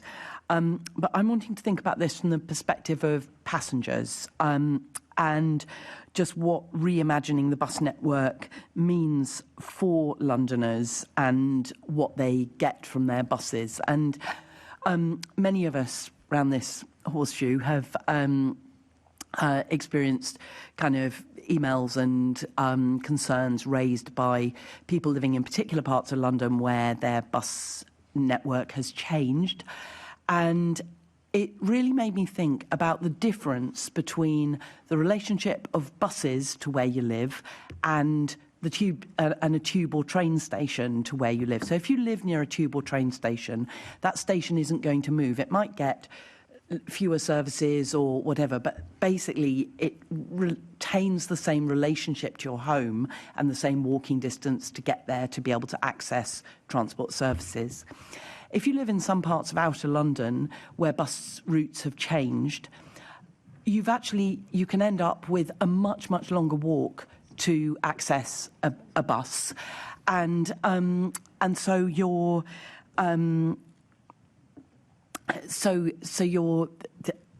your whole relationship to the bus services has been shifted, because if you're older or disabled, it may actually be beyond you to walk the further distance that you're being asked to walk to access the bus that has now been moved a few streets along for a bus stop. And I just wonder what work you do with Londoners when you're making these changes to the bus routes, which I can see are kind of needed because you're trying to get the services evened out and make sure that you're optimising how the buses are being used. But are you really looking into the impacts on particular networks of local streets where actually services are going down, and that may have a particular impact on older and disabled residents?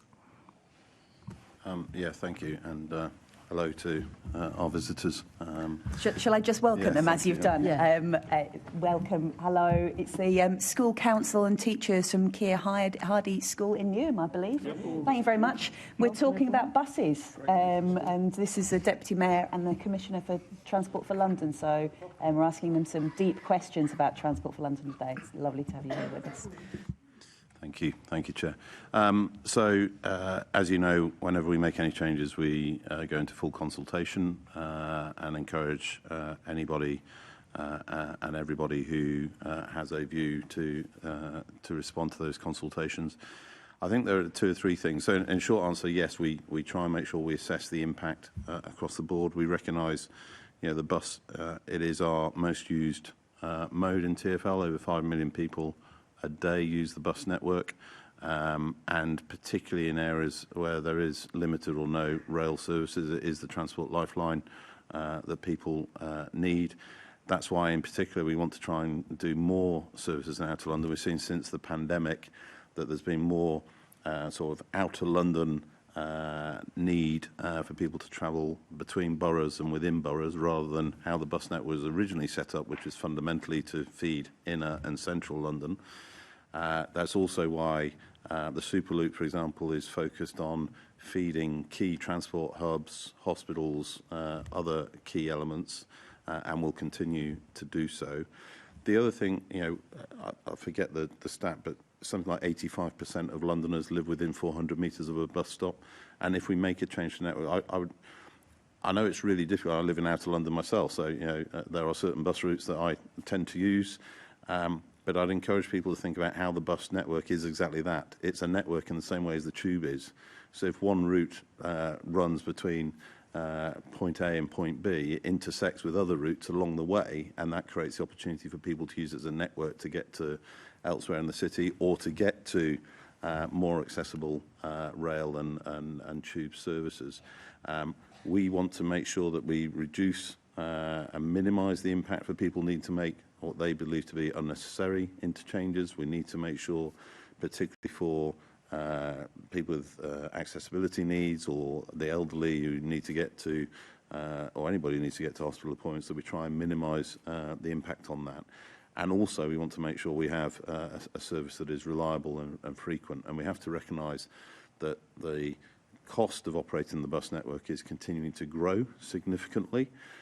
We need to take action to minimise that and reduce that. We also want to reduce that impact by increasing ridership on the bus network, where there has been steady decline over the last few years. So part of the changes we're making is around encouraging people to use the network more, get them to think about it as a network rather than just as an individual line. But absolutely, we always try and ensure that we take account of the needs within the local area when we propose any changes or implement any changes. I think one of the issues perhaps is that some of the people who are potentially most reliant on the bus are people who maybe are not particularly digitally savvy, and maybe don't even, I know a lot of older people still don't use a smartphone. Many do, but there are many who also don't. And so the kind of complaints that I've had come through my inbox are about kind of lack of proper explanation at the bus stops of what the changes are, lack of current up-to-date maps that show where the new routes go and what the timetable is. And those are the kind of it's putting attention to those kind of changes that are making sure that all residents, and particularly those people who either can't afford a smartphone or don't have one, and particularly if there isn't a digital display board at the bus stop, which in many bus stops there isn't, just making sure that there's real thought given to that old-fashioned communication of signs, maps, and just good, clear, basic communication, and getting it out into local libraries, other local places, so that people can learn about those bus route changes and kind of really not find themselves feeling like they've lost service. So I couldn't agree more. As far as I'm aware, we absolutely put that signage out at bus shelters and bus stops. I'll take the point away around putting it in the local community as part of consultation, or as part of advance notice prior to any changes being made. And I'll come back and confirm what we do, and equally, if we don't, see what more we can do to do that. But in terms of timetables, maps, proposed route changes, they should all be displayed in advance of any changes being made. Obviously, easier to do in bus shelters, more difficult to do where it's just a bus stop, where it's primarily a timetable and a yellow notice, but I'll take that away to see what more we can do, particularly for those customers who, as you say, don't necessarily have the digital access that a lot of people do have. And particularly because the impact of not having digital access, if you're standing at one of those stops that isn't even a bus shelter, you don't know if you missed the bus because it happened to come weirdly early or... Yeah, so there absolutely should be that information available at every bus stop. So if that isn't, and you've got some very specific examples, please do let us know. I can send we'll stuff sort that through. out. Yeah, thank you very much. Thank you, Chair. Thanks. Assemblymember McCartney. Thank you. I wanted to pick up the issue about bus services in Outer London. I mean, we had the big Inner London bus reconfiguration and years ago, and the idea of that was to put more bus capacity into Outer London. And I agree with everything that Caroline has said about changes to bus routes. And my patch of Enfield and Haringey have had 3 quite large consultations very recently. So if I take, for example, the 259, 279 and 349, they're the routes that go down Tottenham High Road and up into Enfield Lock and way up there. You've recently consulted on almost exactly the same proposals you put forward 2 years ago that was resoundingly rejected by residents. And it looks like, on the face of it, this is about taking capacity out of those routes. And, for example, we will not now have direct access to King's Cross from my part of London. Why are you revisiting things so soon? I understand that in some of the other consultations there's been developments happening, so you need to look at bus capacity. But why revisit something that's already been rejected not so long ago? So, as I said before, as part of our business plan, we do have too much capacity in inner and central London. Some of those are routes that just serve inner and central London, and some are obviously routes that come in from outer. And that's why I think it's important that we consider the bus network as that. It is a network. So this is consultation that we're doing across a number of routes. We haven't made any decisions yet. It may be on the back of receiving, if we get the same feedback again and we decide that actually it's not the right thing to do, we won't do it, or we might come up with an alternative solution. It's about making sure we have the right size and the right service levels across the city to meet the city's needs, and at the same time encouraging people to get back on the bus, because an interchange at a bus stop is pretty convenient, but we don't want to make that too much of an issue.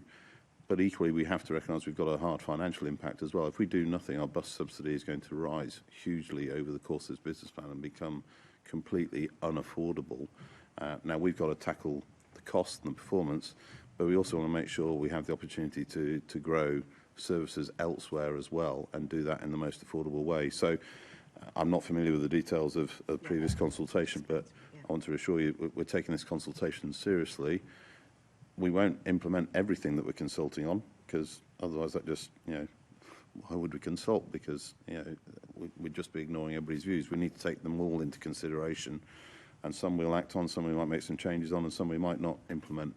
We're reviewing all the consultation responses we've had across all those routes, and we'll make a decision and let you all know accordingly. But I do need Londoners to recognise that in some cases we will potentially need to change some routes so that direct access to certain locations in inner or central London may no longer be part of the route network, but there'll be a very accessible and quick interchange option at somewhere on the route.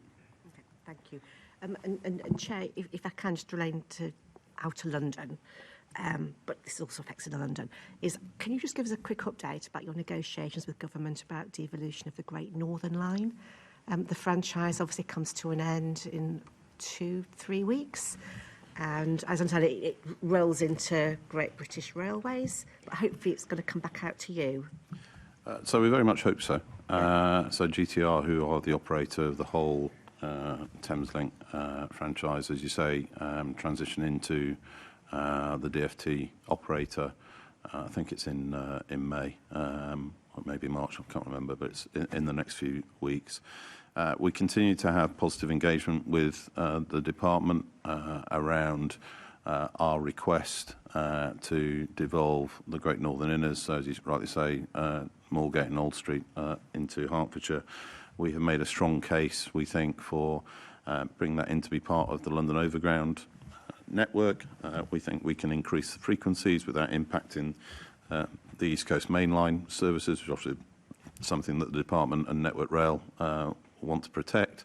And on the back of the Newtowns report, particularly with Cruise Hill, we think there's a real strong business case and value because of how we've demonstrated how the Overground has delivered real value and used underutilised rail services, grown patronage, enabled economic development and housing. So I'm hoping we'll get some confirmation in terms of next steps. There's a lot of work that's got to be done collectively between ourselves, GTR, stroke DFTO going forward, Network Rail, to make sure that it is feasible.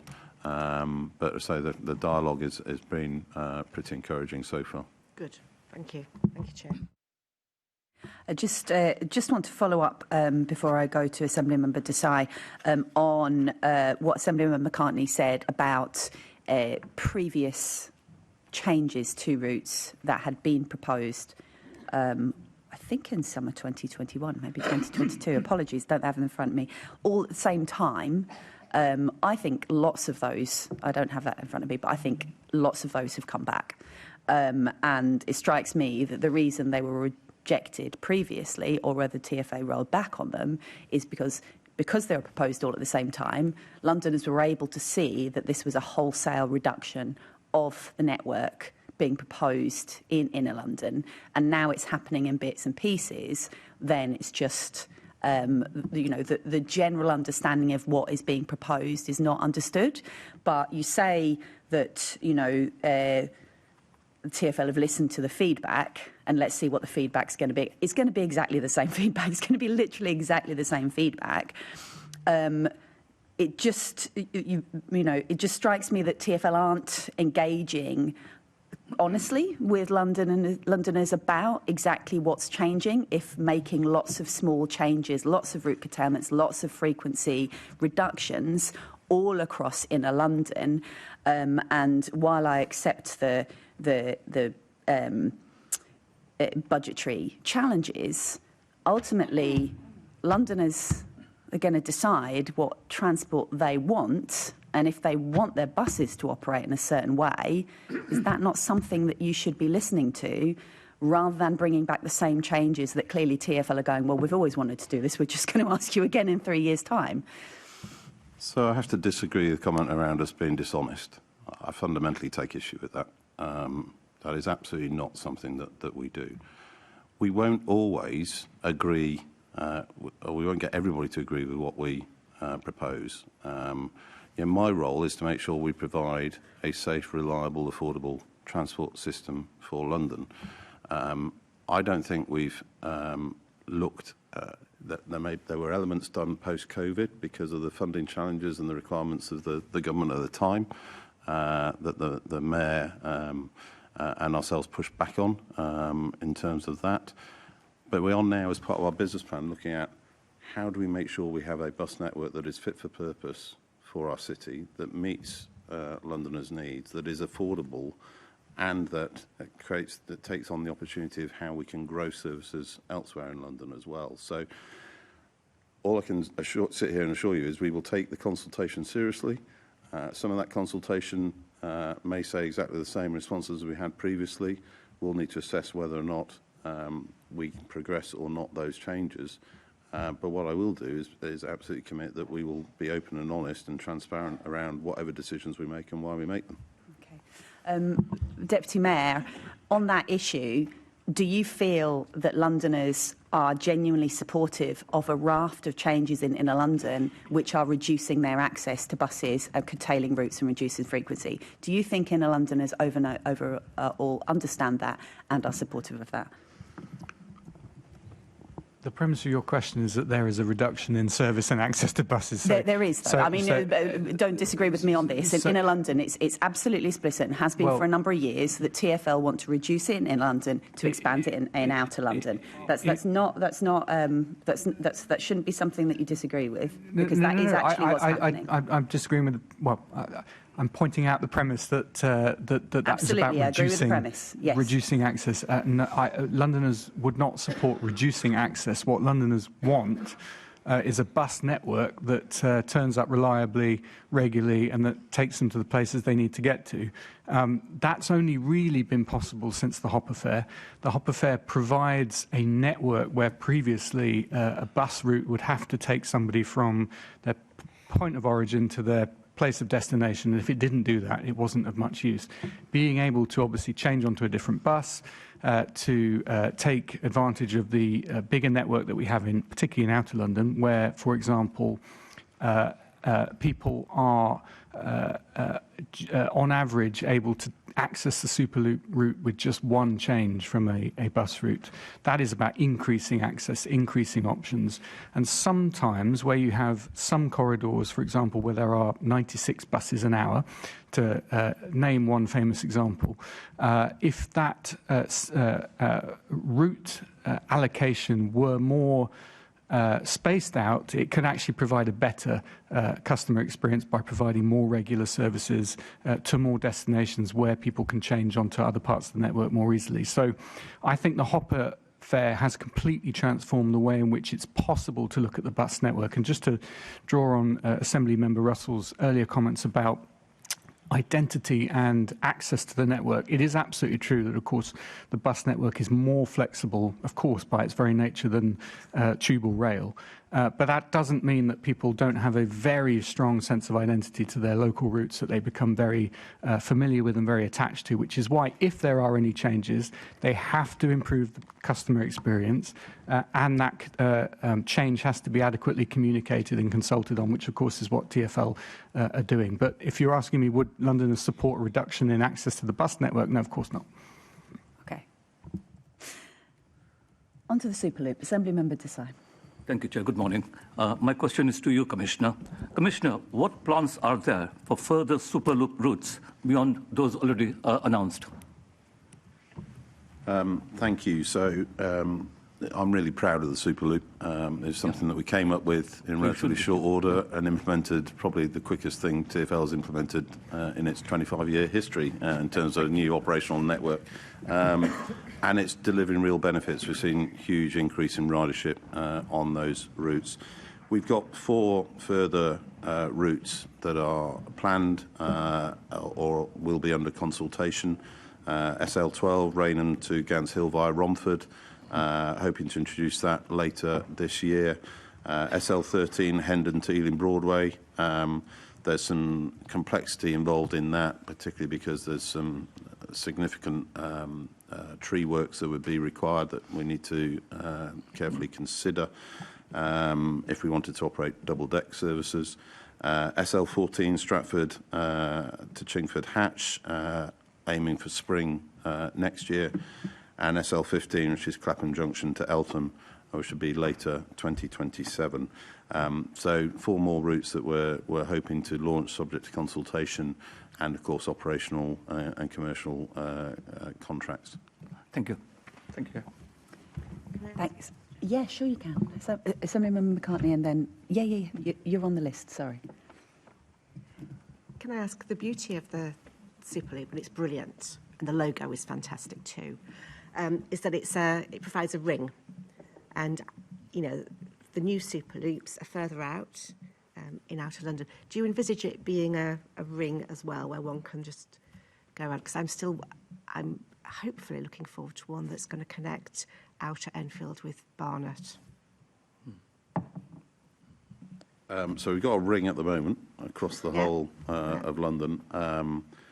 There's all sorts of ideas and proposals being considered. We need to make sure that there really is a demand there. And clearly we will also look at as we just discussed, if we think there are additions that can be made or other connections that can be added, the team will always look at that if we think it makes sense, and we'll do the consultation.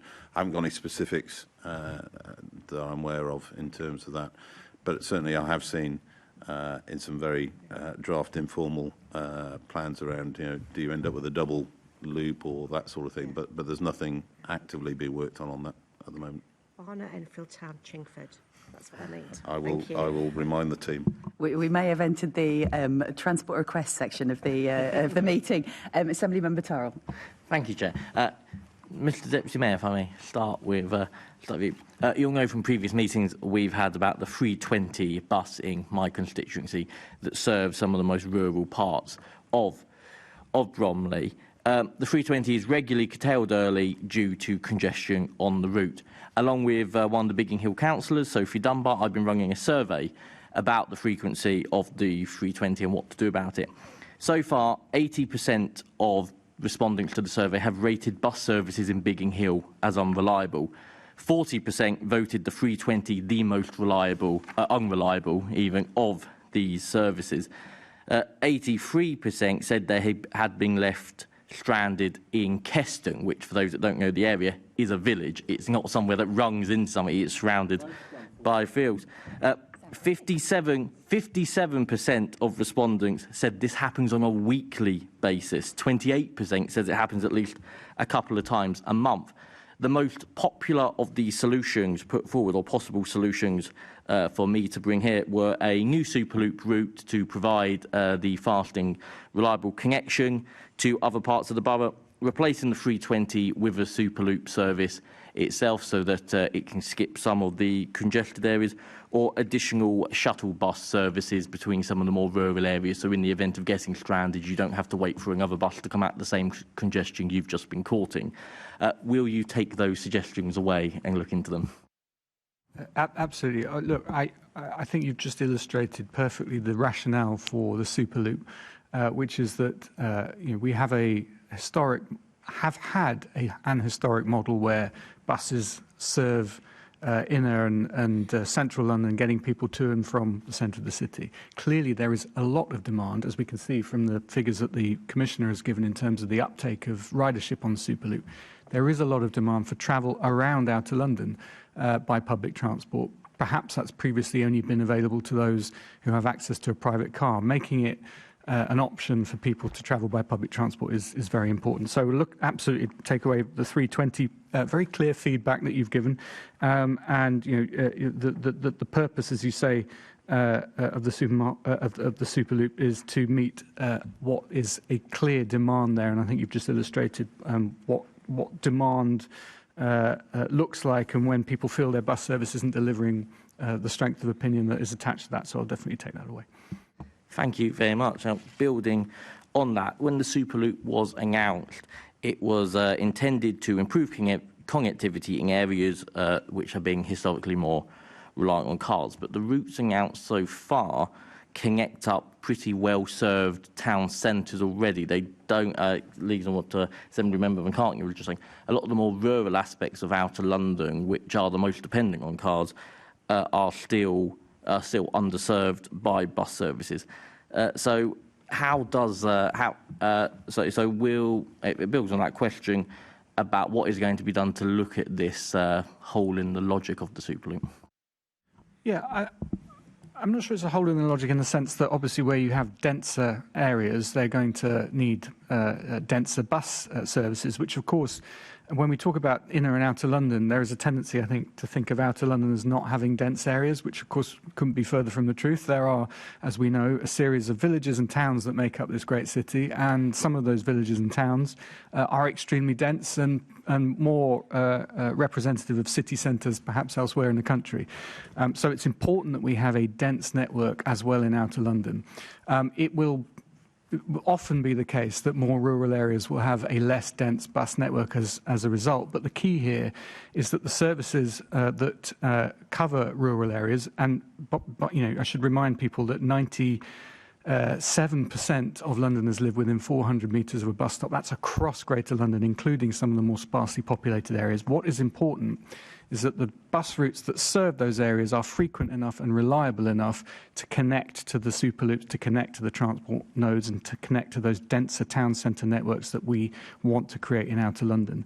And that's the challenge, if you like. And that's why rebuilding the network is so important, and making sure that we deliver on that demand and that need. Communicating that is often the challenge, but that's really the vision. Thank you for that. Now, in the answer earlier, the Commissioner mentioned some of the incoming Superloops that are currently either being consulted on or are being planned. A lot of these the original Superloop announced was all additional services. A lot of the ones that are being announced post-implementation of the first Superloop, when you read the detail in the consultation, they are replacing an existing service rather than being in addition to that.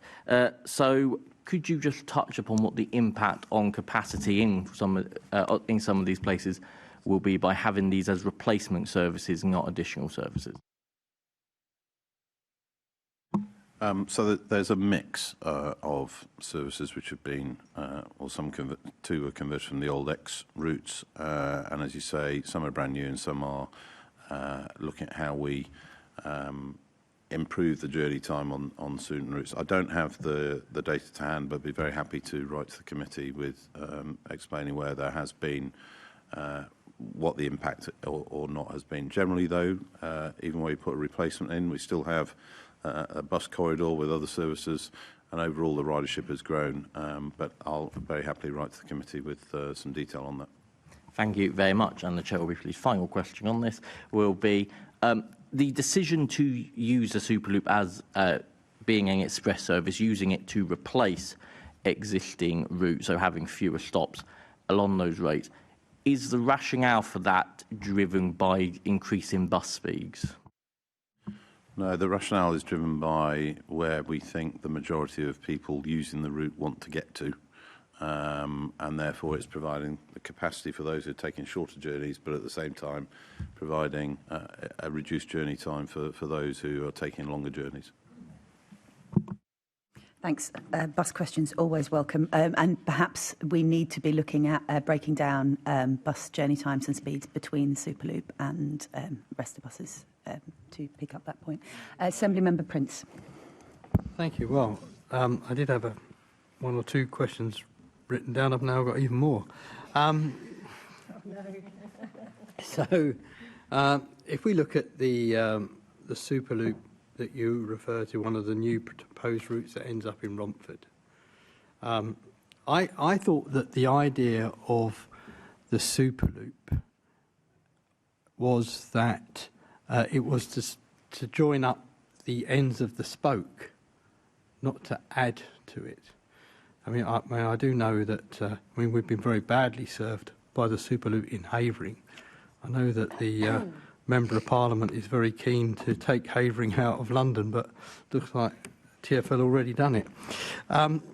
So, what people want is a bus that goes from Rainham to Upminster and then goes around the edge of the spoke, not a bus service that goes to Romford, which has been a hub since Roman times for the entire area. People don't want to go into Romford to go to Upminster or into Romford to go to Rainham, which they can currently do.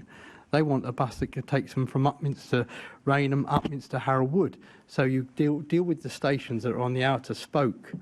And I did put forward a proposal which was rejected, but that is the sort of thing that I expected the Superloop to do, to join up the ends of the spoke, not just to add to the congestion that's already in the hub. I'll leave that. I don't know if you want to answer that one first. So the Superloop's been designed to try and connect the whole of Outer London, as you know. To say it's specifically connecting the spokes wasn't a particular objective.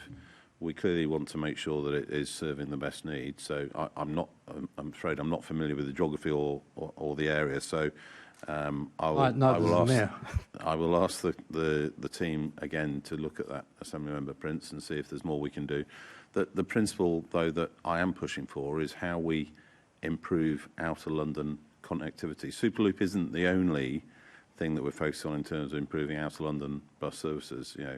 To Assembly Member Turrell's point, is how can we provide more bus services that are reliable within boroughs and between boroughs. Some of those will be express Superloop services, some of them will be new or enhanced local bus services, and some of those will be in connection to new developments and that sort of thing. So very happy to take that away. Well, I really, I kind of agree with you. I think the Superloop should be about connectivity rather than capacity. And moving on then to the another one of my bugbears, which is the SL4. In the first part of its journey, it has about 4 stops within within a half a mile, most certainly. And then it goes on then it gets to Kidbrooke and goes on a 5-mile meander without stopping once, which is quite absurd. It goes past North Woolwich, doesn't stop there. And you'd think if you lived in Kidbrooke, you'd want to go to North Woolwich because you would. And then it flies past City Hall, and who wouldn't want to stop at City Hall? It's only got to stop on the bridge and you're there, and ends up in Canning Town. So it goes all the way from Kidbrooke to Canning Town without stopping once. It's quite absurd. And I get I support the principle of Superloop, but I thought the idea is that it stopped infrequently, not stopped frequently and then didn't stop. So just you might want to have a think about that one. You don't need to answer that. I wouldn't expect you to know the detail of the route. But could I ask you about the SCS, which isn't a Superloop, but it's a supercycle service, really, that sits outside here. I agree with the service. I agree that, it's a good thing that we enable push-bike people to be able to get through the Silvertown Tunnel, which is an improvement. Not enough lanes, but an improvement. Don't like the fact that EastEnders have to pay to go over the river, but that's another argument. But there's only ever one, if you're lucky, maybe 2 people ever use that service. Now, I did raise this with the Mayor some time ago. Would it not make sense, one, to maybe allow wheelchair users or other impaired people to use that service, but more importantly, why not let foot passengers use it as well? I mean, it's a great service to go from here to North Woolwich. And you could, if you wanted to, you could limit the number of foot passengers to 10 or 20, but it just seems to me that's an absolutely wasted resource. If you were to look at the finances of it on and the usage by push bikers, you can't justify the service. You just cannot justify it because they can jump on the aerial thing outside if they want to. So why can we not do the sensible thing and allow people to ride on the bus that is serving a personally good use? So thank you for recognising the benefits of the Silvertown Tunnel, which has had a huge impact and benefit. The cycle shuttle was a requirement of the proposals around what we do when we open the tunnel. There'll be a 1-year-on report being published in the early summer. And one of the things that I have asked the team to look at is what more can we do? Is there an option for the cycle shuttle to again, further ensure people are aware it exists, but B, can it be used for other passengers? We need to make sure, clearly there's a lot of infrastructure on the north side for people to get to the bus stop. We would need to make sure there's the appropriate safe infrastructure available on the south side as well. So that's one of the things that I suspect, without preempting the report, may well be something that's being considered going forward. It seems strange that the infrastructure's safe for cyclists but not for pedestrians. Well, cyclists don't ride on pavements, and I'm not familiar. You better tell them that then. Well, they shouldn't do, and we would need to make sure there's sufficient infrastructure. I'm not familiar enough with the south side of the tunnel to know It what could stop by the Millennium Park, though, couldn't it? Which is only a little further away. And that's why I said as part of the 1-year-on report, I've asked the team to look at whether or not there's some other options. Thank you. Thanks. We're going to take a comfort break now, if that's all right, and we'll come back with some questions about bus driver health and safety. So if we can come back for 11:40.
Welcome back to today's Transport Committee meeting with our Q&A with the Deputy Mayor for Transport and the TfL Commissioner. And I'm now going to hand to Assembly Member Garrett.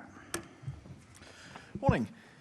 Obviously, we've just enjoyed a comfort break. Anyone who wished to nip to the loo had a chance to do so. Sometimes a bit trickier for bus drivers who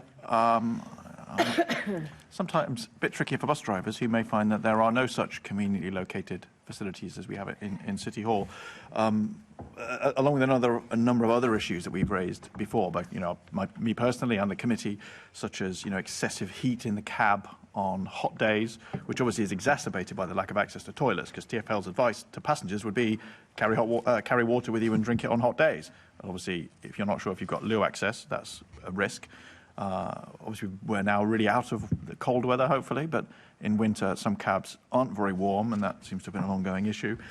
And so having raised this multiple times, I suppose, Commissioner, my question is, what progress have we made on identifying and tackling all those bus driver welfare issues? As you've heard me say before, and other TfL colleagues, we take the welfare of all our colleagues, including our bus drivers, extremely seriously. Since my time as Commissioner, we've invested significantly in driver toilets and welfare facilities, including new and significant upgrades in existing bus stations, new toilets where we can. As I think the committee's aware, we prioritise the routes into 3 different categories. We work with all the bus operators and Unite, who are the prime union for the bus drivers, as well as other stakeholders on bus routes who may be able to provide toilet facilities for drivers because they have them rather than having to build new ones. The highest priority routes are those which we classify as priority 1, that are those without a toilet at either end. Priority 2 are those that have access to toilet but not for all hours of the operating day. And priority 3 routes are those with a round trip greater than 150 minutes with toilet provision only at one end of the route. We ensure when we create or look at new routes that we include toilet provision as a key consideration. Where could it be? Where's the opportunity to facilitate new facilities? Bus drivers on all the routes would know where there are facilities or not, and we are continuing to focus on how we can improve it across the network. In terms of other welfare issues, we have air conditioning or air cooling in all our buses. Obviously, we've seen some extreme periods or some extended periods of extreme heat, and we work with the bus operators, as you heard me say before at the committee, to make sure that they are taking the appropriate actions to focus on the welfare of drivers, both prior to them starting their operating day, but also during the operating day, including making sure that all the buses are serviceable and have working facilities. And we're continuing now, as part of future bus design, to work more on what the future camp design is. London is leading the way here, not only for dealing with climate change, but also the ergonomics, particularly for drivers of different heights and weights, but also for women as well, which has traditionally not been something that the bus manufacturers have focused on. So there's a range of measures that we're focusing on, and I would encourage any bus driver who feels that they are not getting the appropriate support to escalate it to their operators. I've had some even come directly to me, and I've ensured appropriate action is taken to support those individuals. So all that is positive, but obviously probably isn't very different from what you had told us when we've asked you previously. And I don't know whether you saw the ITV News report last Thursday, which essentially told the story of everything you've just described is not, let's say we're still a bit short of where we would like to be, and lots of drivers feel, A, that it's a long way short, and B, that the culture within the bus operators and the bus environment doesn't really seem to encourage people coming forward and saying, look, we've got this serious problem. Did you watch that report, and what did you make of it? So yes, I've seen the report, and I'm pretty horrified by it. As I've said at the start, I recognise there's more that we need to do. We had, I didn't attend it, but Lorna Murphy, our Director of Buses, had all the managing directors, all the bus operators in for a safety forum a short while ago, and there is recognition at senior levels that this needs to improve. And what we need to do is make sure, as with any large organisation, be it TfL, bus operator, a railway company or an airline, is making sure that the people leaders and line managers across the organisation act appropriately and respond appropriately in the event of colleagues needing support for whatever reason. So it is unacceptable what was reported in the media the other day. We need to make sure that that doesn't continue, and yeah, that is absolutely our focus and our priority. I suppose what I would say is that it's not the first time, obviously, that I've brought this up, so I'm glad to hear that action's now happening. You gave three, what would they call them, three priorities for toilets for bus routes, 1, 2 and 3. So 1 is where there isn't a toilet at either end. So obviously that's particularly serious. But for 1, 2 and 3, how many are there in each category, and how many were there, let's say, a year ago in each category? I don't have that information to hand, I don't think, but I'm very happy to write to you post the meeting to give you the information. Thanks. But specifically on priority 1, though, obviously that is the top priority because it's where the bus drivers don't have access to a loo at either end of the route. I'm not quite sure what the official advice is other than to buy Oasis bottles. How many of those? It's not 0, presumably, that have no toilet at either end. I don't believe it's 0, no. But I will have to, I don't, again, have the number to hand, so I'll have to let you know. Okay. And on air conditioning, so you said that, I know when I challenged you on this about a year ago, I kept using the word air conditioning and you kept responding with the word ventilation, which could just be an open window. So I'm glad that you're now talking about active cooling and air conditioning. You said that every bus has it. So every bus in the fleet has it, but not necessarily every bus has it working, I think would be what drivers would say. So what action are you taking to make sure that, you know, it's fitted when the bus is brand new, rolls off the production line, 5, 10 years later, those buses are in service. What action do you make sure that it's actually still working and effective? So, as I just said, I expect every bus operator to make sure their buses are in full working order. Clearly, heating and cooling is more urgent in periods of hot weather or periods of cold weather, and I would expect bus operators to make sure they're not presenting a bus for service without suitable working air conditioning, air cooling or heating on the time of year. They will have a maintenance regime that they'll have to follow in terms of inspection and overhaul. We need the drivers to make sure they are reporting defects so that the bus operators can take appropriate action. I've visited a number of bus depots and you know, they have comprehensive maintenance regimes to deal with those and deal with defects. I think the word you used there was expect. You would expect the bus operators to do that. But I think I've heard enough reports that I would expect that there are cases where it doesn't happen. So I suppose that's really what I'm asking for is, to what extent is TfL coming in? And to give an example, disabled access ramps for buses, you would expect those to work, but you don't just allow to, you know, happenstance that they do work. You enforce it. You make sure they do work. And my understanding is you don't pay the operators if they have buses driving around without a functioning disabled access ramp, which I think is a very good idea. But you don't apply that to, let's say, making sure that the driver you know, the cab temperature is within a comfortable range. You wouldn't apply that same approach.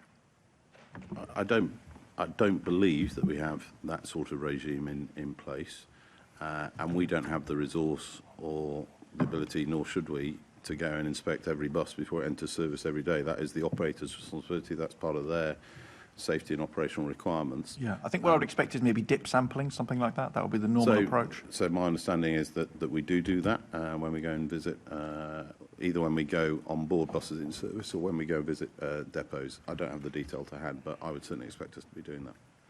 Would you be, I mean, I would hope you're doing it. If assuming that you are doing it, would you be able to publish the results of that? You know, if 80%, 70%, 98% are passing those sort of random samples when you check them?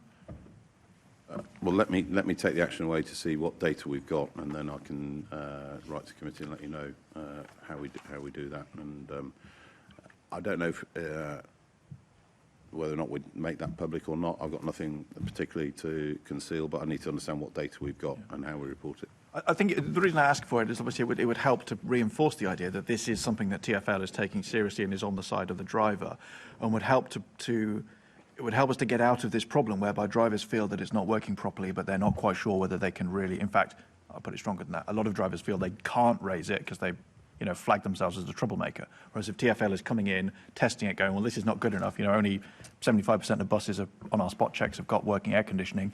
The drivers can feel some confidence that they haven't got to stick their head above the parapet and put a target on their back, as it were. That's a weird mixed metaphor. But so we absolutely do audits. I don't get into the detail of that. I'm happy to look at that.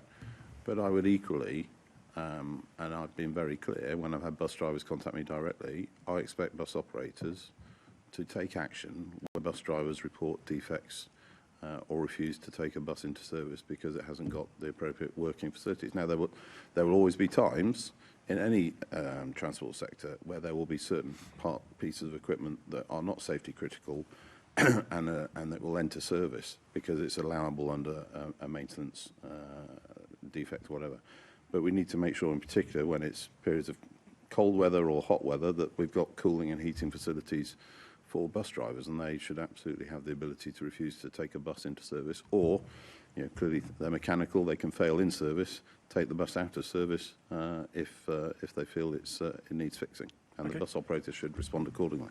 Good. And then the final thing is just about fatigue management and rostering, really. I know this was something, I think it must be 4 years ago maybe, that I asked the TfL head of safety whether she would effectively impose a kind of best practice driver rostering and fatigue management system.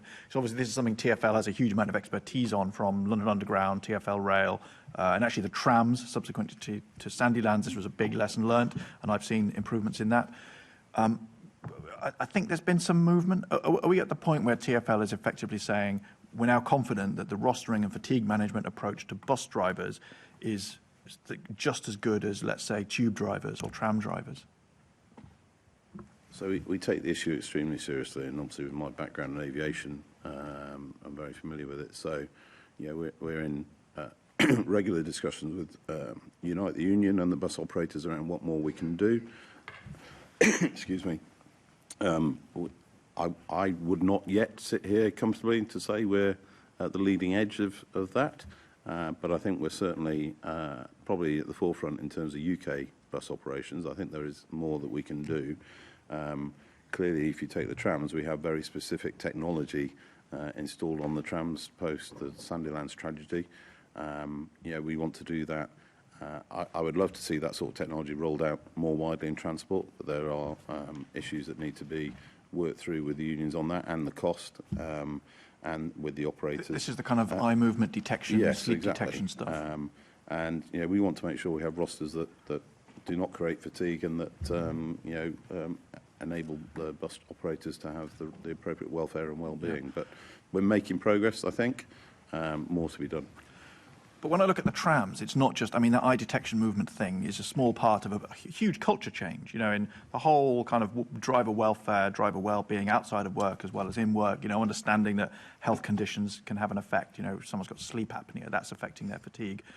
And it's 10 years since that happened on the tram, and many years since I've been speaking to the people in the trams, and it's a sort of transformative cultural attitude within London trams that I can see that has made that issue significantly better, not just slightly, significantly better.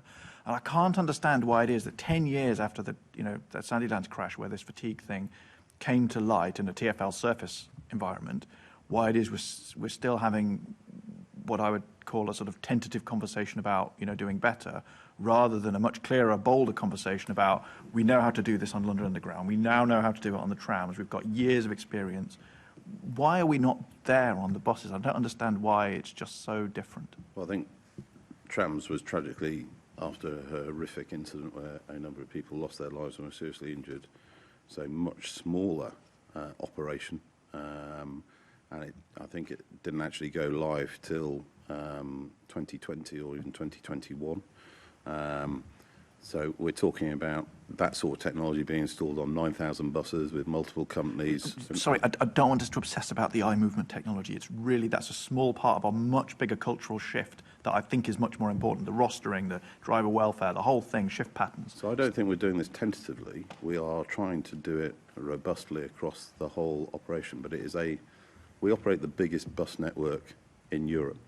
9,000 vehicles, 25,000 drivers, the associated support and management around that. And we are working closely with the union and the operators to see how we can do this in a comprehensive manner. And I think we are now making some progress on that, but it is going to take time to introduce and have confidence that we've got that across the board. It's something that I feel strongly about, but we've got to do it in a way that's engaging and people recognise is for their benefit and not something that's been imposed because they worry that it'll be used against them, which it absolutely won't be. But the bottom line is you'll accept the bus management, the fatigue and rostering. Garrett. It's not quite where the LU and the Assemblymember Garrett. tram is. They're really, really important questions, but we're covering the same ground over and over again, and we've got lots of things to still cover. So yes, are you no able question. to... So if you can say yes or no to that question, then I'm done. There's more to be done. No, That's a no. Thanks, Chair. Fine. Assemblymember Prince, come in. Commissioner, could you pull your microphone a little bit closer to you? Okay. Oh, sorry, you've got your thingy in the way. Sorry. It's just I'm having ever so slight. Sorry, it's also my voice as well. My hearing, my hearing in your voice. Apologies. Assemblymember Prince. There's a combination. I think Assemblymember Gareth probably asked virtually every question I could think of, plus a few others in addition. No criticism, by the way, all good bona fide questions. But there is one that sticks out. Clearly, we've seen, and I think Assemblymember Gareth demonstrated it at length, that we have issues around drivers' conditions and lack of facilities and so on and so forth.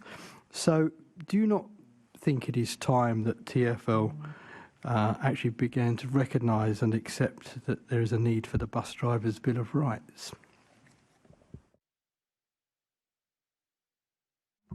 So I'm not fully au fait with the Bus Drivers' Bill of Rights. I think there is more that needs to be done, as I've said, around supporting bus drivers, making sure that they have the appropriate facilities.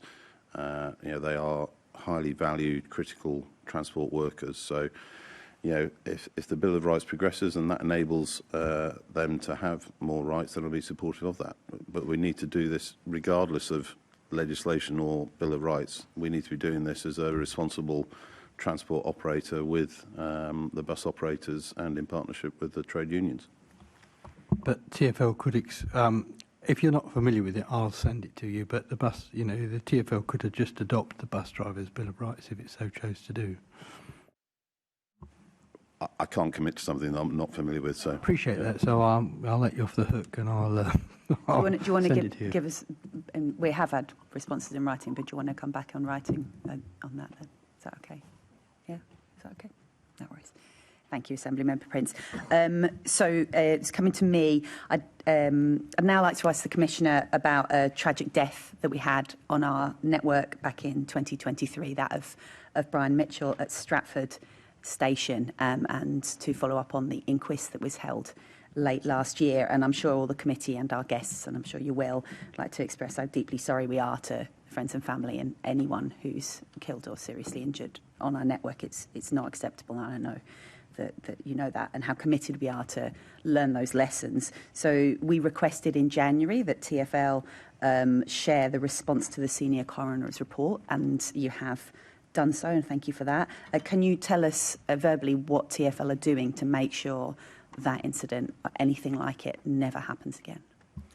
So, just like to echo your comments and my thoughts, prayers and condolences to Mr Mitchell's family and friends. It's absolutely tragic event. I remember getting the call on the day it happened, because you do, frankly, because these events happen so rarely. And as the CEO of Transport Network, any fatality has a huge impact on the family and friends and colleagues involved, and frankly does on the senior leadership in the organisation as well. So We have to learn from it. As you rightly say, we've shared our response to the coroner's inquest. We've made a number of immediate changes, including enhanced training for station staff and train operators, particularly in light of if they believe there is lost property on the platform, what actions they should take to check the surrounding area. In that specific case at Stratford, we have removed the bench, which I know sounds a strange thing to do, but the bench was partially obscured from CCTV and therefore from station staff in the control room. We are doing a longer-term piece of work. One of the concerns that was raised actually by the RAIB as part of the accident investigation is whether or not automatic train operation had any or was a factor at all in that. So we're reviewing that. That's quite a comprehensive piece of work that needs to be done because clearly Mr. Mitchell was either hit or run over by more than one train. We need to understand exactly why train operators didn't observe him, and that's an ongoing action that we're working through to see what more we need to do to enhance that and prevent it going forward. Equally, we are doing a lot of work around improving awareness for staff at quiet times. So this was Boxing Day. We've had occasions late at night where people have gained access to the track, deliberately or not, and members of staff have thought that they were clear and then tragically discovered that they weren't. So how we can raise awareness and training on that as well. And then we are also trialling, and I've been really pushing this, trialling new technology to give us the ability to get a warning if somebody's accessed the track without authority. That could be a member of staff in engineering hours, for example, or it could be a member of the public. Either because we do have lots of occasions where people access the track to either collect personal object or that sort of thing, or accidentally fall onto the track for whatever circumstance. And we are trialling. We've got a live trial on the Central line. We're trialling on the DLR, and we're going to be trialling on the Piccadilly line. So 3 different types of technology that would give us evidence, an immediate warning or alerts as to whether or not somebody has accessed the track, or, and this is more difficult, whether or not they've fallen between train and platform edge. That's trials that are ongoing at the moment. Very happy to give the committee more information about that and even come and see it. The trial are still in shadow mode at the moment because we've got to try and manage the false warnings we get. Otherwise, we could bring the network to a stop quite regularly. But it's learning from what other cities have done, notably Singapore, for example, where the infrastructure is newer and brighter. But we're using that technology as well. So how we get an alert if somebody has gotten to the track without access, reviewing our or changed our processes for lost property, working on what we do for ensuring train drivers in automatic train operations are really alert and staying focused on the way ahead. And then we'll continue to push for reducing this to zero over time. Thanks. That comprehensive update's much appreciated. And yes, I think the committee would like to hear about future developments and how those trials progress. Thanks very much. Assembly Member Russell. Thank you. So now we are on to Zipcar and car clubs. And we had a letter from you, Seb, this morning, which was very welcome, with some details about what you have been doing and also with links to some information that you've got up on the TfL website with a really useful briefing document for the local boroughs. I just want to dig in a bit to the part that you see car clubs playing in meeting the MTS commitments to reduce traffic. And when the congestion charge was being introduced, TfL did a huge amount of communication encouraging people to give up a car and join a car club. So that was all the people in the area just around the outside of the congestion zone who they were worried that there was going to be too much. TfL was worried there was going to be too much traffic around the congestion zone as people avoided driving in and paying the fee. And so they were doing everything possible to reduce car use and ownership in those boroughs, so sort of Islington, Camden, kind of those inner boroughs around the edge of the congestion zone. There was a huge amount of communication. It was called Streetcar, was the car club that came in, and there was a huge amount of communication so that people were really in no doubt that this was a kind of new idea. It was a thing that was actually going to make our city less congested, and there was no doubt that TfL was really rather keen that people would either give up a second car and rely on a car club for second car use in their household, or give up their main car because they knew that they'd got access to a car if they needed one. And looking through the information, and I've just been doing it while we're in the meeting, so I won't have picked up all the details, but looking through it, you've got some good commitments, and you're talking about that TfL is going to ensure that back-to-base car clubs are included in public messages that reference alternatives to car ownership for personal and business travel. You're going to do it through your existing channels, including the website and business-to-business engagement, etc., when delivering new traffic reduction policies. So that kind of sounds like it links up a bit to the way TfL were behaving in the days of Streetcar. But I don't get the sense that there's going to be a big active campaign, partly because there isn't actually a car club service at the moment that we can, there's bits and pieces, and I've tried out Hire Car, which it's not as convenient as Zipcar, but it's an option. But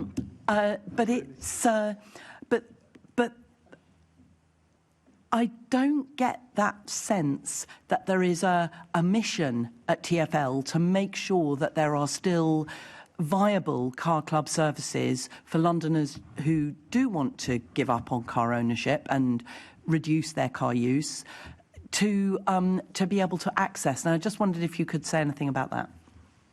Yeah, absolutely. And so smiling there because I know that you and I were both members of Streetcar, so we go back to the origin of... Yeah, sorry, declaration of interest. So, look, first of all, just to give you absolute assurance that not only is it part of the MTS and explicitly mentioned in the Mayor's Transport Strategy that car clubs can be an effective alternative to private car ownership, but just to reiterate, that remains our position, and that there are obviously other providers, as Keith has Assembly Member Prince has pointed out, but that market obviously is a commercial one. It's one with a variety of different models, and I know, Assemblymember Russell, you've given your feedback on one of them, and that market is something that we obviously want to encourage boroughs to work with potential providers. There's a whole raft of things, as you know. We had the round table on that. We're due to have another round table as well to follow up with boroughs post-election on some of the actions that we can support them in taking. One thing I would point out is that you mentioned the campaign when the congestion charge was first introduced, so some 20 years ago, and the landscape has changed quite considerably. So yes, it is absolutely true that car clubs have been a very important part in terms of reducing private car dependency, but there are, of course, a number of developments that have taken place since then that have eaten into the market of some of the business models. And of course, that's evident not just by the fact that a prominent operator unfortunately withdrew from the market here in London, but the fact that they were withdrawn from every other single European city that they operated in, as well, of course, as every other UK city as well. It's unfortunate, but other models have seen an expansion in their particular models that they have, and that's really what we want to work with local authorities, with other public sector and private sector organisations to promote the uptake. So just to make it very clear, on the website TfL is extremely clear that car clubs can be an effective alternative and that we support their development where we can. Okay, so one of the recommendations that we made in our TfL Stalling Car Clubs report was that there should be a pan-London action plan for car clubs. Now, I can see that you've kind of clearly got some work going with the boroughs here, but have you got a plan with kind of milestones and times by when you want to have achieved particular things in order to ensure that there remains a viable car club service in London? Yes, absolutely. I would look at the roundtable that we hosted as part of that process. So London-wide plans necessarily means working with all 33 local authorities, which is absolutely what we're doing. We know that a number of barriers that car club operators have publicly stated are there remain the policy remit of boroughs. And of course, we want to support boroughs where possible. And I know that some boroughs have suspended, for example, parking charges for car clubs. I'm not advocating that as a one-size-fits-all approach, but clearly some boroughs have taken the decision that that would be appropriate where they can. We are funding borough schemes. We are supporting the electrification, obviously, of the network, which is a key component. We know that many car clubs rely on an electric fleet, and certainly we would want to encourage that. And we embed it also in working with boroughs on new developments and the London plan to make it clear that parking provision we would favour, but again, it's up to the boroughs. We would favour developments whereby specific provision is given to car clubs where available. It's a difficult situation where you're relying on private commercial operators, obviously, to have an organic market that works. But clearly, as we heard in the roundtable, there are business models that do work very well in specific locations and for specific circumstances.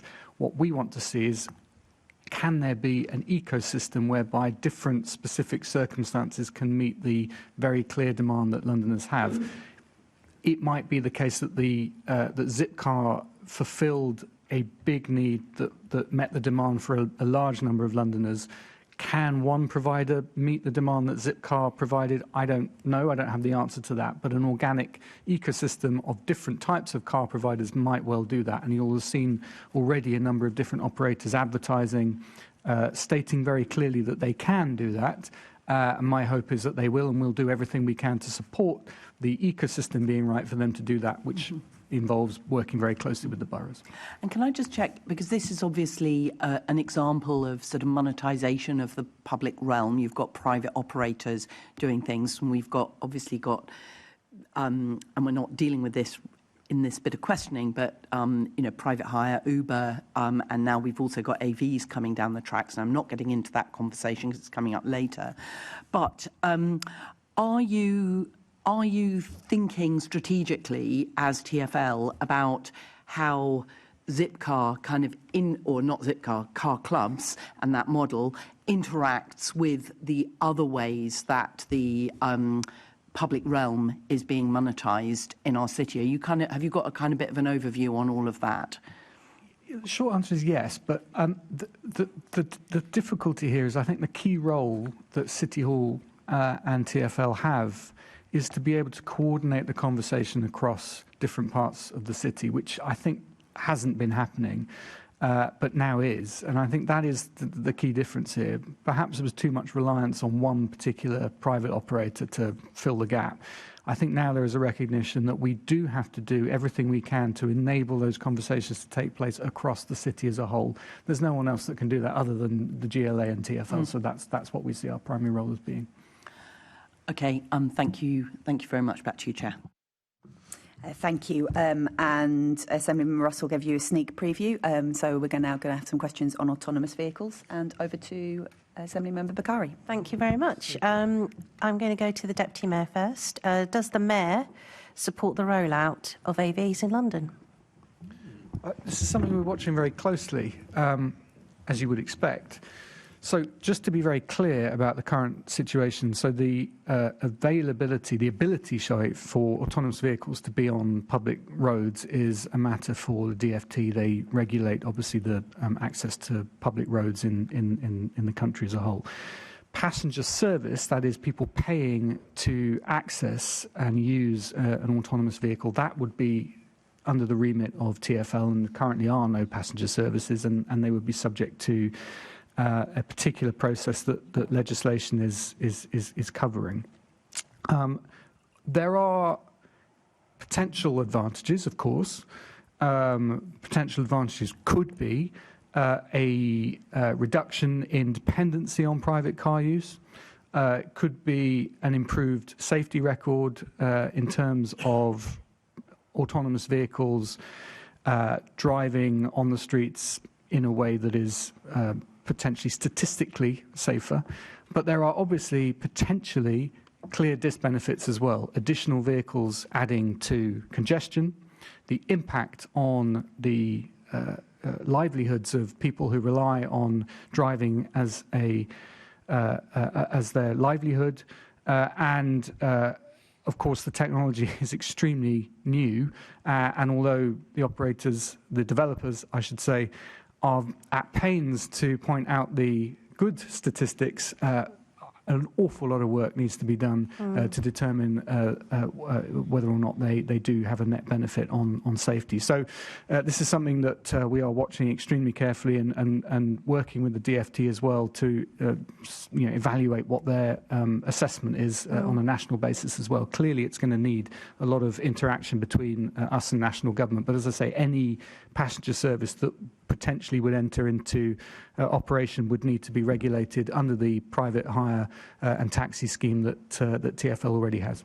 Yeah, so I mean, from what you've just said there's a lot of question marks here, and that's why I've been pushing for the need for a really urgent review on automation, because when I met Waymo recently, they told me that every US city where they've launched, they offer a free service for disabled users travelling in wheelchairs, which is a great thing.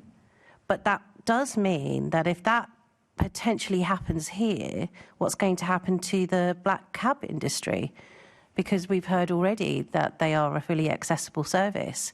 Now, at the moment, they're saying not yet.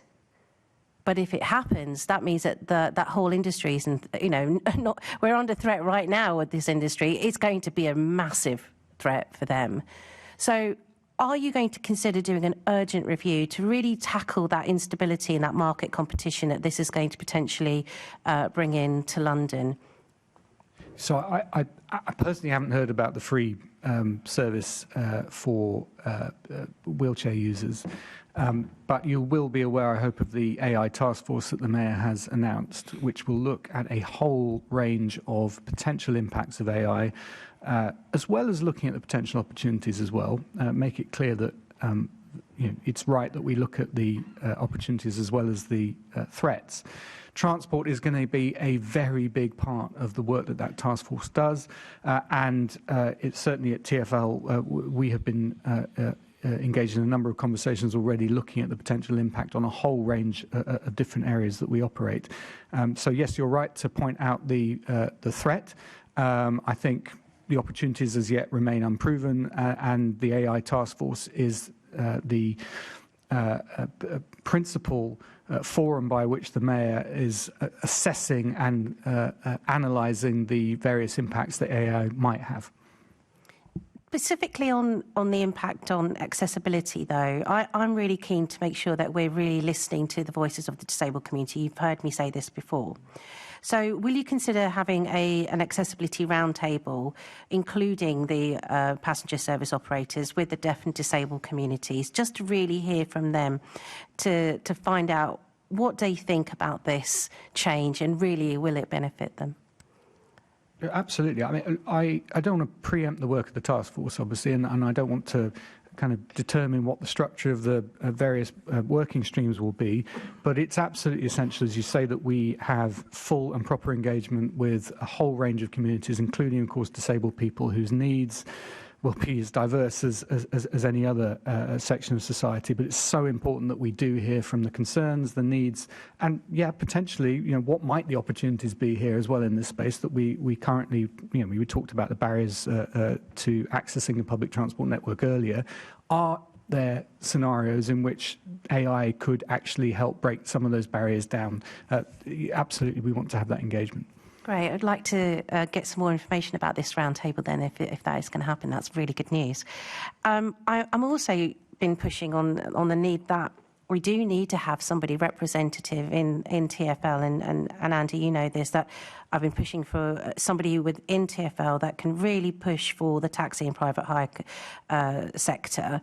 And with these technologies coming through, this is the time now, even if it is in the short term, to have somebody really specifically looking at this on its own. What do you think? So we have a dedicated team focusing on taxi and private hire, and we just appointed a new director, Danny Price, who looks after licensing and regulation along with sponsored services, and he has a team who are focused on taxi and private hire. So there's two elements to this. First is automated vehicles generally. We have responded to the government's consultation, the DFT's consultation on this. There's about 7 different themes that we've covered in that response that was submitted earlier. Do tell me more about month. the consultation response that you've... I'll do that in a moment. So about 7 themes in that.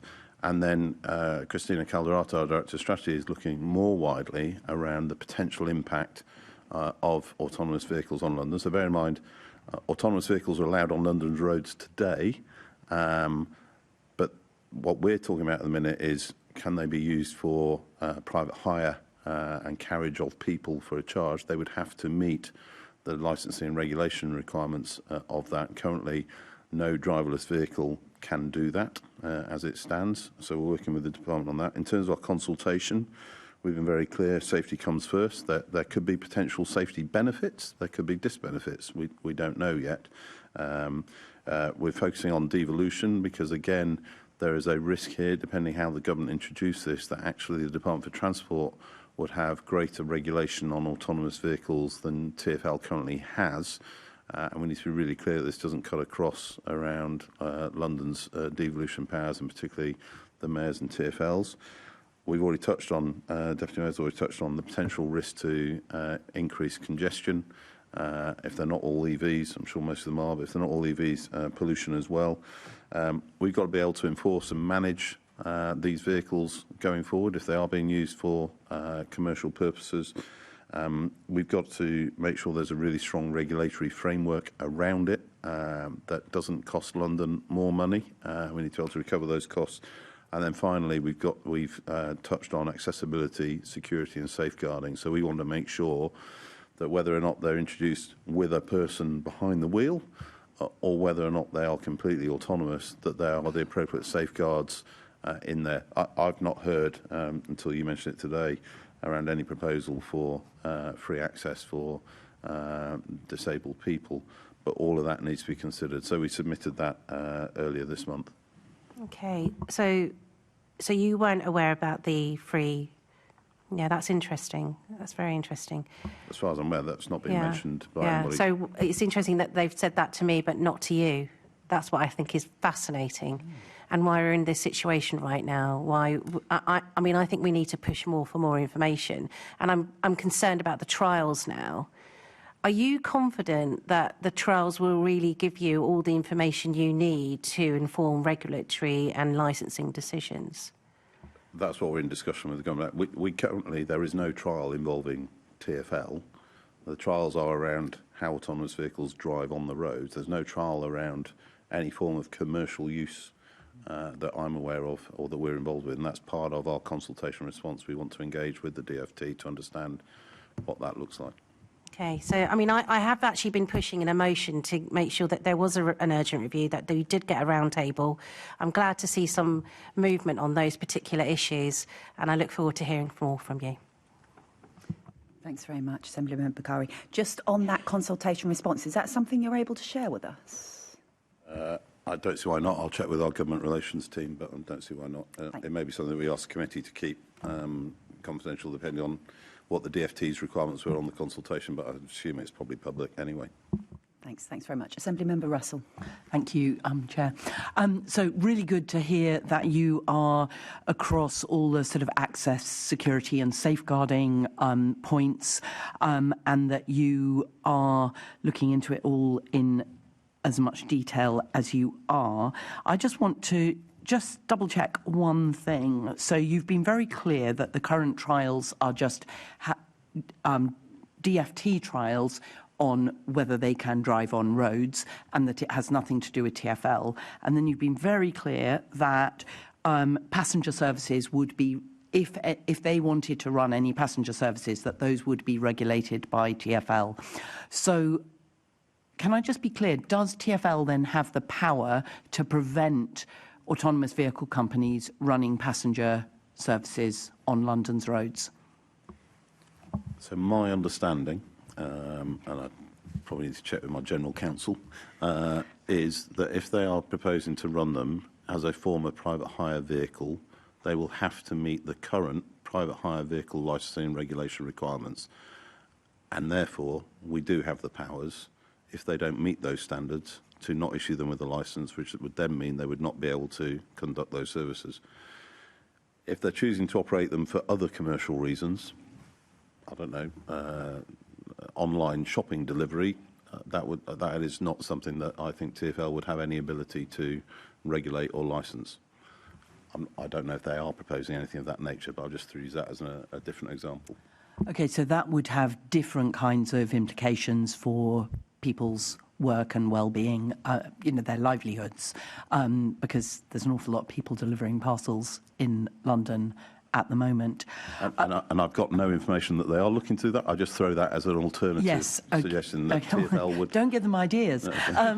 Well, my point being is that we have licensing and regulation requirements around private hire, and that is the assumption that people are making in terms of how these vehicles would be used, and therefore they have to meet those requirements. And are there lessons that that TfL has learned from Uber coming in and operating in London in terms of both congestion management and in terms of livelihood of existing providers of services, i.e. black cabs?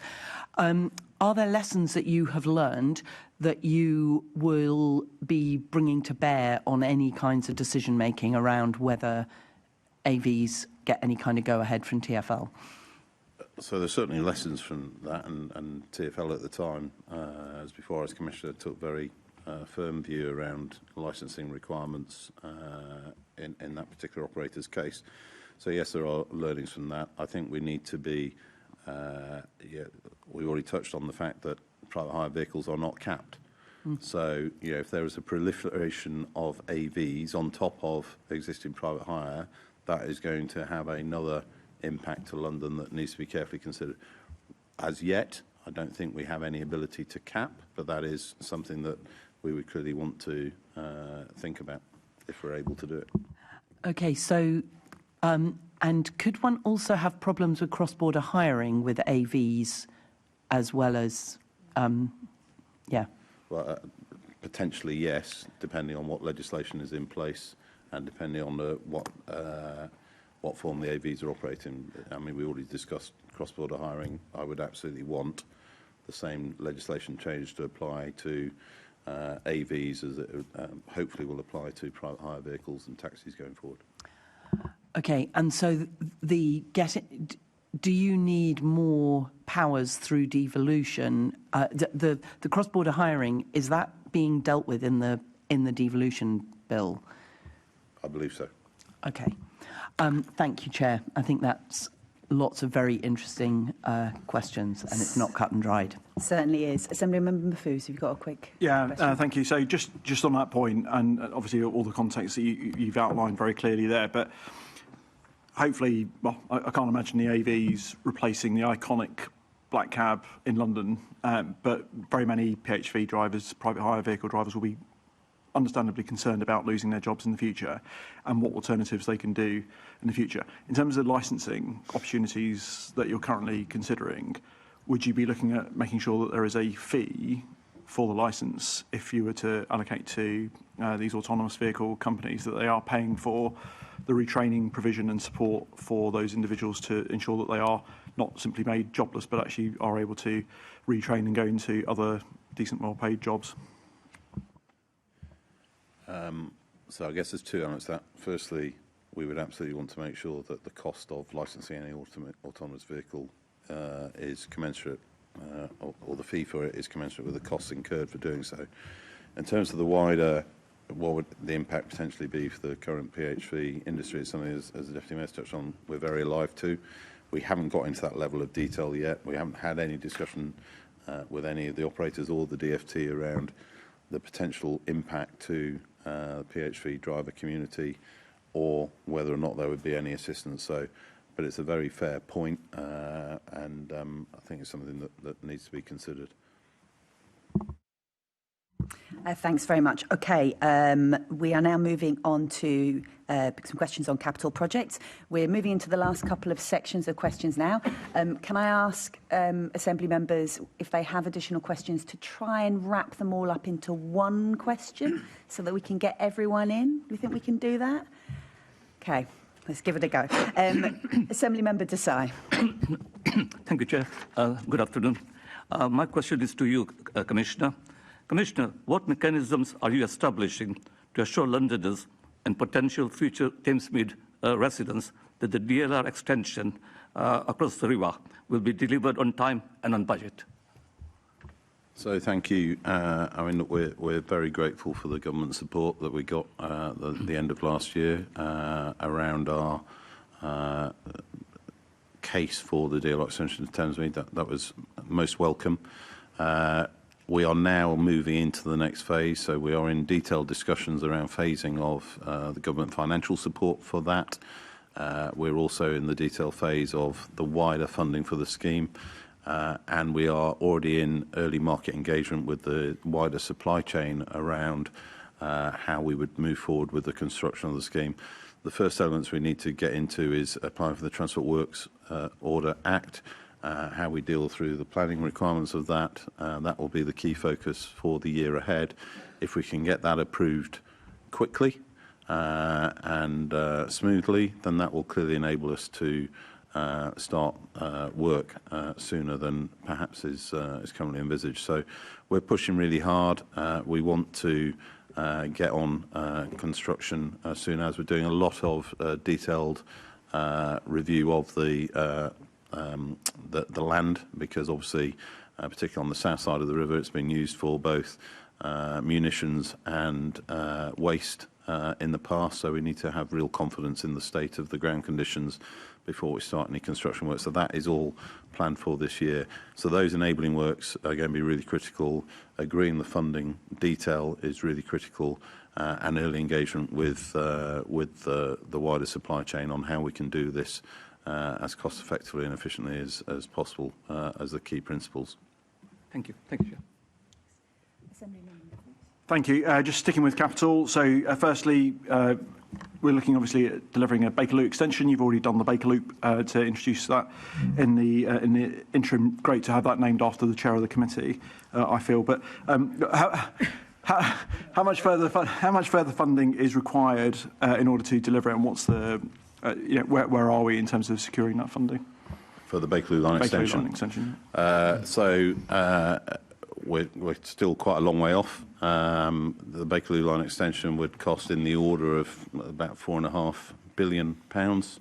The route is safeguarded. That was signed off by Secretary of State in 2020 or 2021 from memory.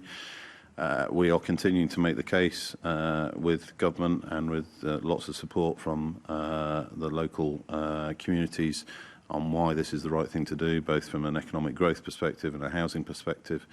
Ideally, because we're going to be upgrading the Bakerloo line anyway, hopefully aiming to secure the orders for the trains later this year and confirm the programme of works for the upgrade, it makes sense to be able to join the two together, but it's a significant sum of money. And at the same time, of course, continue to make the case for the West London Orbital, which is a smaller programme and smaller cost project, but again, delivers significant economic benefits. So at the moment, we're continuing to make the case, but we haven't yet made any progress in terms of getting commitment from government to support it. So nicely brings me on to the West London Orbital. Obviously, huge benefits for West London going through my constituency. Obviously, we had the announcement earlier, earlier this month, in terms of £6.65 million worth of investment that's going in from local boroughs and the Mayor and TfL in order to take it to the next stage. The hope is very much that we start breaking ground on that project next year. potentially. What further funding is required, and how on course are we in order to achieve that? So the scheme itself is in the order of £1 billion. The Transport Minister for London, Lord Hendy, has actively asked us for an update on where we are with the business case for that. The announcement we made last week, which is really welcome in terms of the funding from the boroughs and the mayor and TfL is putting in to enable us to take the business case to that detailed level, is really welcome. We're also doing a lot more engagement, I think. I think our early studies were a bit more theoretical. We're now really engaging with the likes of the RFU, the Golden Mile and around Hounslow. We've met with senior leadership in all the boroughs to think about what more we can do to demonstrate the economic benefit of the scheme, as well as engaging with Network Rail, because obviously it's about linking up some of their existing infrastructure, some used for freight, some used for the overground, and of course the other opportunity I'll be starting to engage with HS2 and the DfT around if Old Oak Common Station can come into service sooner, if we can operate the Elizabeth line sooner, we should be making the case for Old Oak Common Lane Station to be brought into, or to be built and brought into use, which would then join up West London Orbital and give a further outlet for customers coming off either the Great Western Railway and ultimately HS2 going forward. So I think we're in a much more positive place than we were 6 or 12 months ago. We're pushing forward really quickly around how we really demonstrate the value of this scheme, and then hopefully, because in relative terms it's more affordable and delivers significant benefits, see how we can push that forward. So that's getting into the detailed business case. Yeah, I mean, huge potential and would be absolutely transformative for West London. The London Assembly, both at the Oversight Committee that I chair, but also in terms of budget and performance, we've put forward proposals as part of the devolution package to devolve more financial levers for London in terms of being able to make these decisions without having to go cap in hand to government every single time we want to do a project that delivers new infrastructure that can unlock growth and new homes and financial growth for the city. We've got the overnight stay levy. This week we've had Rachel Reeves, the Chancellor, announce further potential retention of income tax at London level. Two very positive movements that we've been calling for. One of the other things was obviously about tax increment funding, where you could release funding from potential future council tax and business rate income streams from these developed sites. Where are you at in terms of coming to an understanding with the government about how that might unlock future infrastructure projects in the future? So in terms of West London Orbital, we've not had any, as far as I'm aware, not any specific discussion around TIF. There is potential discussion around other schemes. It's more of a wider GLA financial decision and discussion to be had between GLA and Treasury, fundamentally.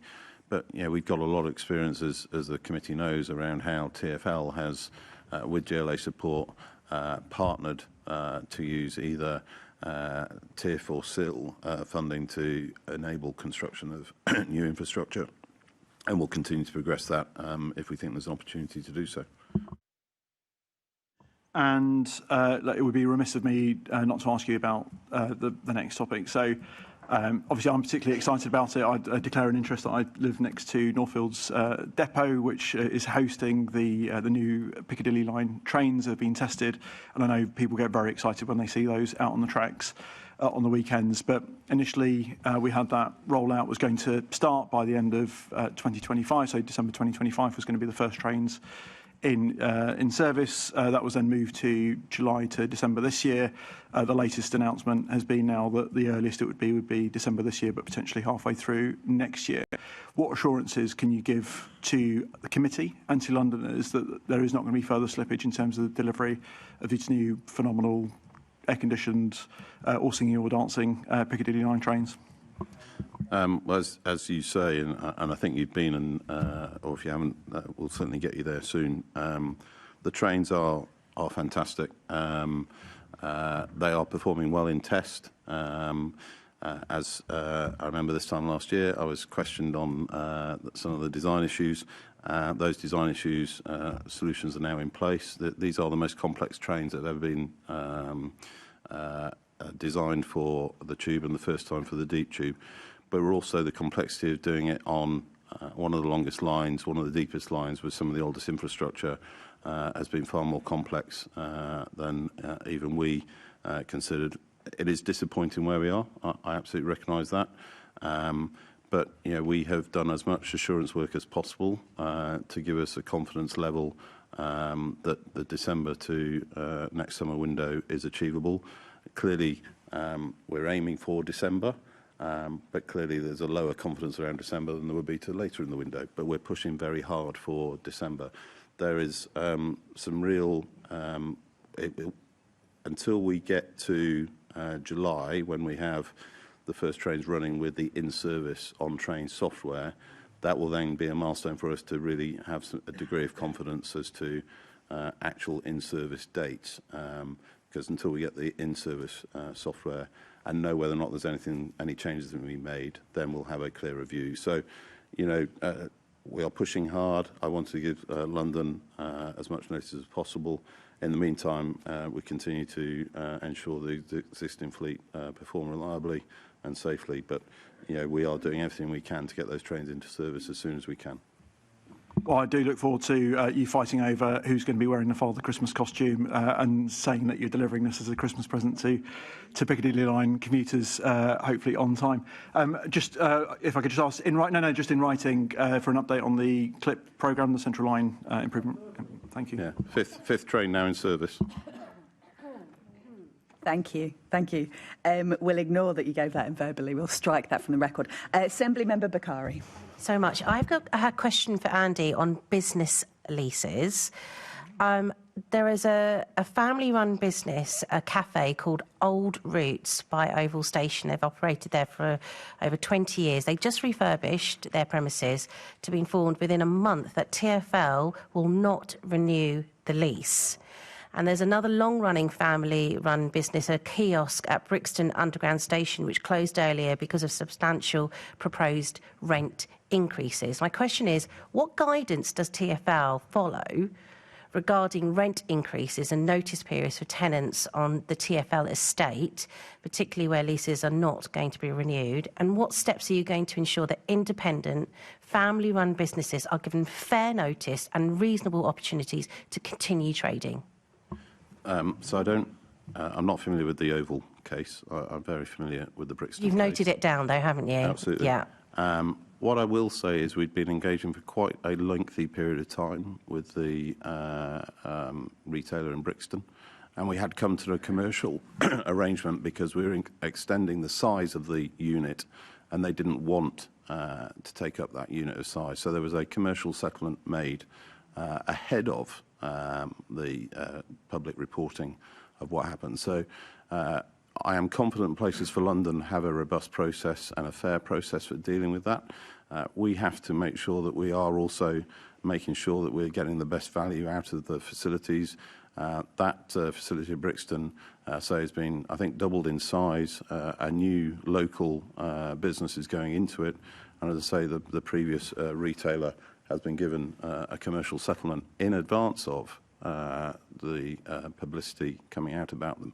I will look into the Oval issue. So we've taken some learnings from the Brixton event, and equally we've got to make sure that also our facilities are in a safe condition as well. So I'm not saying Brixton wasn't, but there are some where we're having to give notice because the facilities. Please let me know about the Cafe Old Roots, because it's a 1 month prior to to this. It's just not good enough. Well, I don't know the detail, but all I would say is, some of the things that were reported in the media about Brixton were not factually correct. I don't know if that's the case around what you're hearing in Oval, so we'll find out. I look forward to hearing from you. Thanks. I think the committee would like to know the details of that as well, if that's okay. I'm going to ask a separate question around tube noise.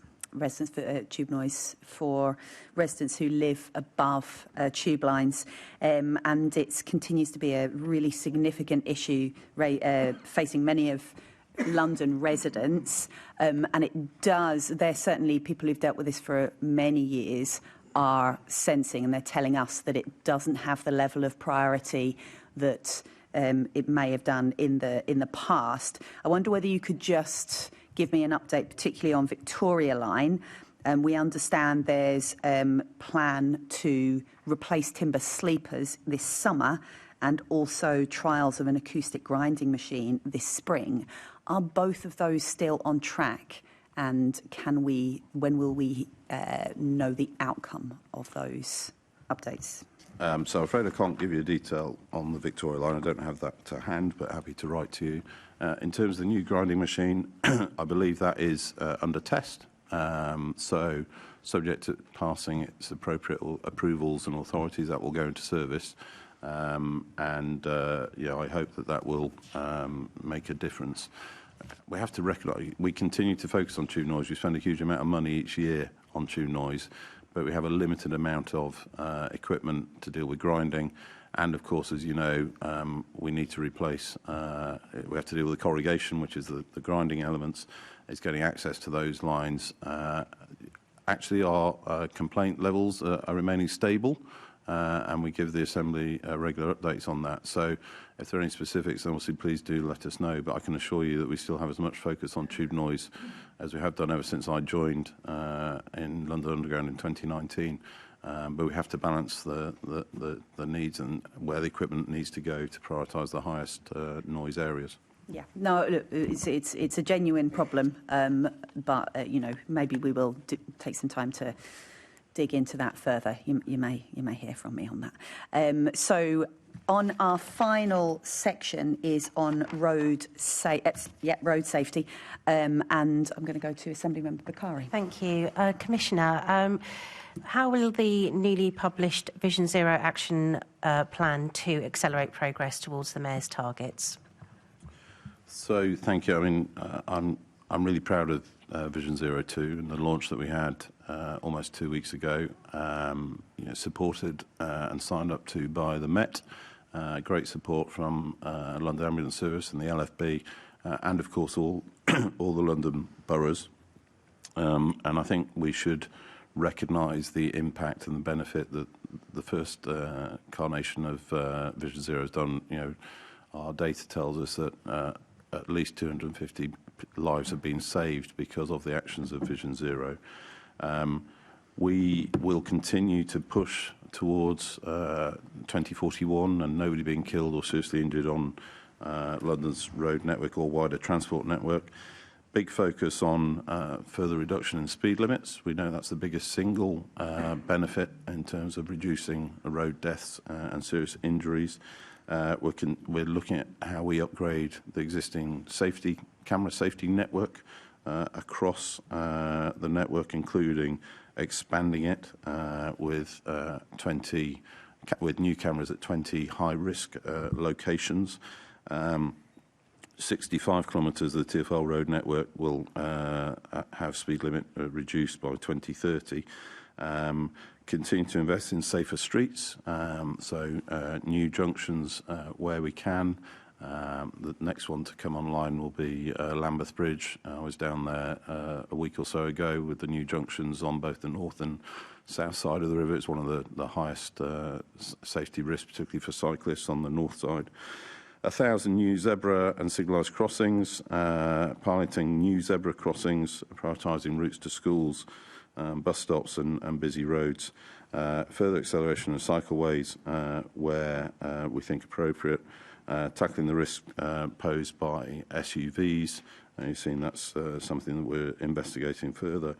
Intelligent speed assistance coverage across the bus network and look and see how we can adapt that to HGVs and other vehicles. And of course, continuing to roll out direct vision standards for HGVs. We know that those HGVs that don't have or at the lowest rating category account for, I think, 69% of all incidents involving where somebody's been killed or seriously injured by an HGV.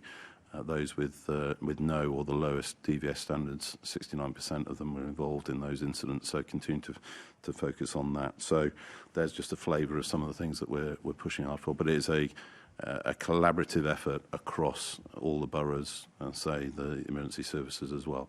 And, of course, if we can do that, that will free up significant resources for the emergency services that obviously can be used for other life-threatening incidents or conditions.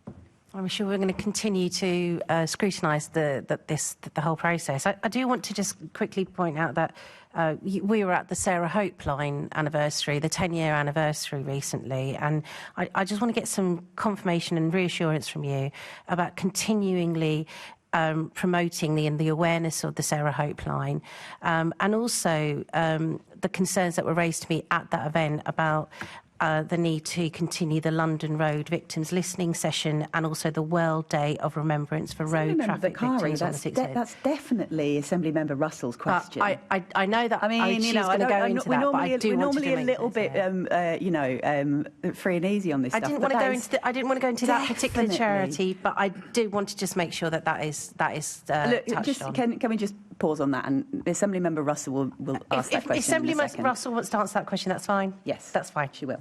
In case you didn't want to ask that question, I had that question. Okay. But there you go. Yes, did you have that question? It's drafted as the next question. It's Apologies. not actually, but anyway, that's fine. Assemblymember Garrett? I definitely have my own question, Chair. I'm sure you do. So part of the Mayor's Vision Zero road safety plan concerns buses, and specifically by 2030 there will be no person killed or seriously injured on or by a bus. Now, in 2018, when he announced it, there were 238 that year, and the most recent year, 2024, 248. So by any reasonable standard, it's failed. Seb, why is it the Mayor's bus safety target just failed? Yeah, I think don't shy away from the fact that we are off track when it comes to some of the elements of Vision Zero. And I think we do have a lot more work to do on bus safety, most definitely. I don't want to take away from the reduction in number of deaths and serious injuries on our roads. It is significant, and we are doing a lot better than many comparable world cities. But there is certainly a lot more that we need to be doing and concentrating on where we are falling behind on some of the targets. And I think bus safety is one of those areas. And just to give you some confidence, I hope, this is an area that TfL is acutely aware there needs to be more action on. And we have quite regular discussions about this particular issue with the relevant member of the executive committee, Lily, who is very, very focused on this. The background is that overall road safety figures in London have improved, and this is the fleet of vehicles that the Mayor most directly controls. Obviously, he doesn't personally drive every bus, but he more directly controls the bus fleet than, the HGVs and the cars and motorbikes and everything. And yet, against a background of general improvement, there is just absolute flatlining. I picked the first and last year, but you know perfectly well, apart from the pandemic blip, it's basically been about 250 people killed or seriously injured on or by a bus from 2016, 2018, all the way through to the last couple of years. It's just literally zero progress. And I just wondered, why it is, all those things you're talking about, having meetings and discussions and making it be an important thing, none of that's different now than it was 8 years ago. So why has there just been no improvement, do you think? I know the Commissioner's itching. Well, I'm sure the Commissioner is itching, but it's a political target that the Mayor has set. I don't disagree. And so as his representative here, I want to understand why you think it's just been a flop. Well, I don't agree with that. I think. Well, hang on. The target was to get it to zero in 12 years. Assemblymember Garrett, no progress. I specifically requested that everyone keep their additional questions to wrap up into one question, and so we can't really have a load of back and forth because it's cutting into other people's time. Do you want to narrow down your question? Why has it been a flop, Deputy Mayor? Appreciate speedy responses if possible. Of course, I'll do my best. Look, I don't accept it's been a flop. I do accept that we need to take very clear action on bus safety. One of the things, by the way, that has improved considerably is the number of instances that we report, because we record absolutely every single incident, including where there is an incident that occurs on the bus, for example, a health incident that is not related necessarily to the action of the driver or indeed the vehicle itself. So it's not an excuse, but I hope it explains that we do take this extremely seriously. We don't seek to in any way be dismissive of any of the incidents that occur on our network. I don't know if the Commissioner wants to. So I just need to say I totally disagree it's been a flop, and I disagree that we're not making any progress. The target is 2030. London leads the way in terms of the safe design of buses in the UK and actually being adopted across the world. We've had other cities say, had it not been for the London bus design, people's lives would have been lost because they have adopted it in their cities. We have just, in the last week, been testing a new automatic braking system so that buses would potentially stop in the event of an obstruction being in front of them. First of its kind in the UK. What we have seen as well is the target is around a bus being involved.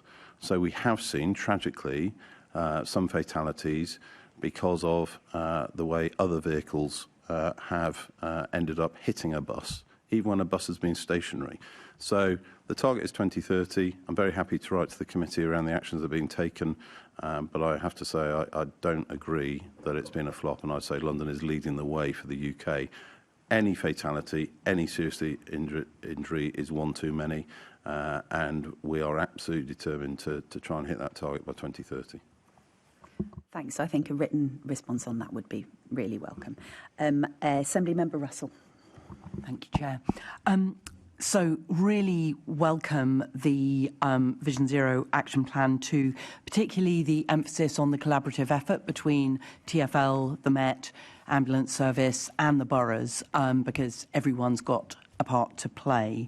And also the fact that bereaved families and injured survivors of road traffic collisions are absolutely centred throughout the whole of the report. And if you do a Control F search on it, I think there's 50-something mentions of the word victim, which just shows how it is peppered throughout, that thinking is peppered throughout the report, which is really, really important.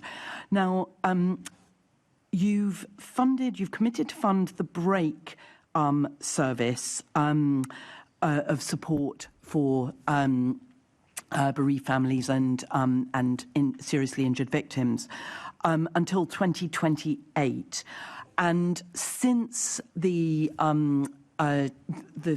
report has been written, or just before it was written, we had the really worrying situation that Road Peace, which had been running for 30 years, very suddenly closed down, leaving a real gap in provision for bereaved families and seriously injured victims, because what they did that was different from any other support service was kind of enable mutual support between people who had had very similar, very traumatic experiences, and they provided a service of connecting people together in a way that was careful, controlled, and well managed. And I just wonder, well, are you committed to kind of supporting victim services beyond 2028, which is what's committed to so far? And B, are you concerned, and have you got any thoughts on the importance of that kind of victim-centred mutual support piece that has now been lost?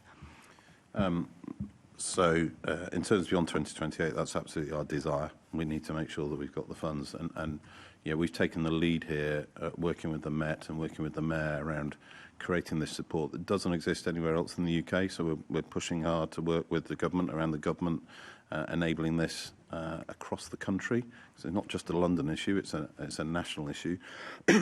And so we're working closely with the DfT on that in terms of what we've done with Break. Excuse me. In terms of Road Peace, I mean, you and I have both been in sessions with them. They did an unbelievable amount of work where victims themselves talked very positively about the difference they made. It was a surprise to all of us and a shock that they shut down. We are pushing hard for the government to create and see what more can be done to support victims of road collisions. We will do what we can. Our priority is working with Break to do that, but Road Peace carried out a really fundamental and important role, and there is a gap at the minute, and we need to find a way to fill that somehow. I can't commit to us doing that at the moment, but we will push hard for the government to find a way to do that. Thank you very much for recognising that gap, because it is being felt very hard by the people who were benefiting from Road Peace's services. Sorry, Seb, did you want to come in? Very quickly add to that Will Norman, the Walking and Cycling Commissioner, has reached out to other groups to see what support they can provide, but also we want to be able to signpost people to the support that is available out there, notwithstanding that it will be of a different nature to that Road Peace did provide, but we're very conscious of the gap that Road Peace's departure has created. Thank you. Thank you, Chair. Thanks very much, Assembly Member Russell. And that is it. That is all our questions for today. Thank you very much, Seb and Andy, for your responses. Grateful for your time today and for the answering wide-ranging questions, as always. Can I ask the committee to note the report and the discussion? Can we delegate authority to me as chair in consultation with party group lead members to agree any output arising for the meeting? The date of the next meeting of the committee will be confirmed at the annual meeting of the London Assembly in May 2026. The next meeting committee will not be chaired by me, certainly for a while. And thank you very much for graciously allowing me to wrangle you for the last couple of years, mostly graciously.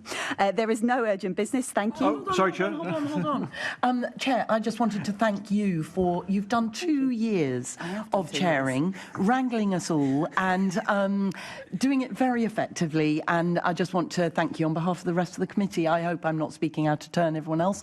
But thank you very much. Much appreciated. You can. Anyone who disagrees with that can tell me after the meeting. And no urgent business. The meeting is now closed.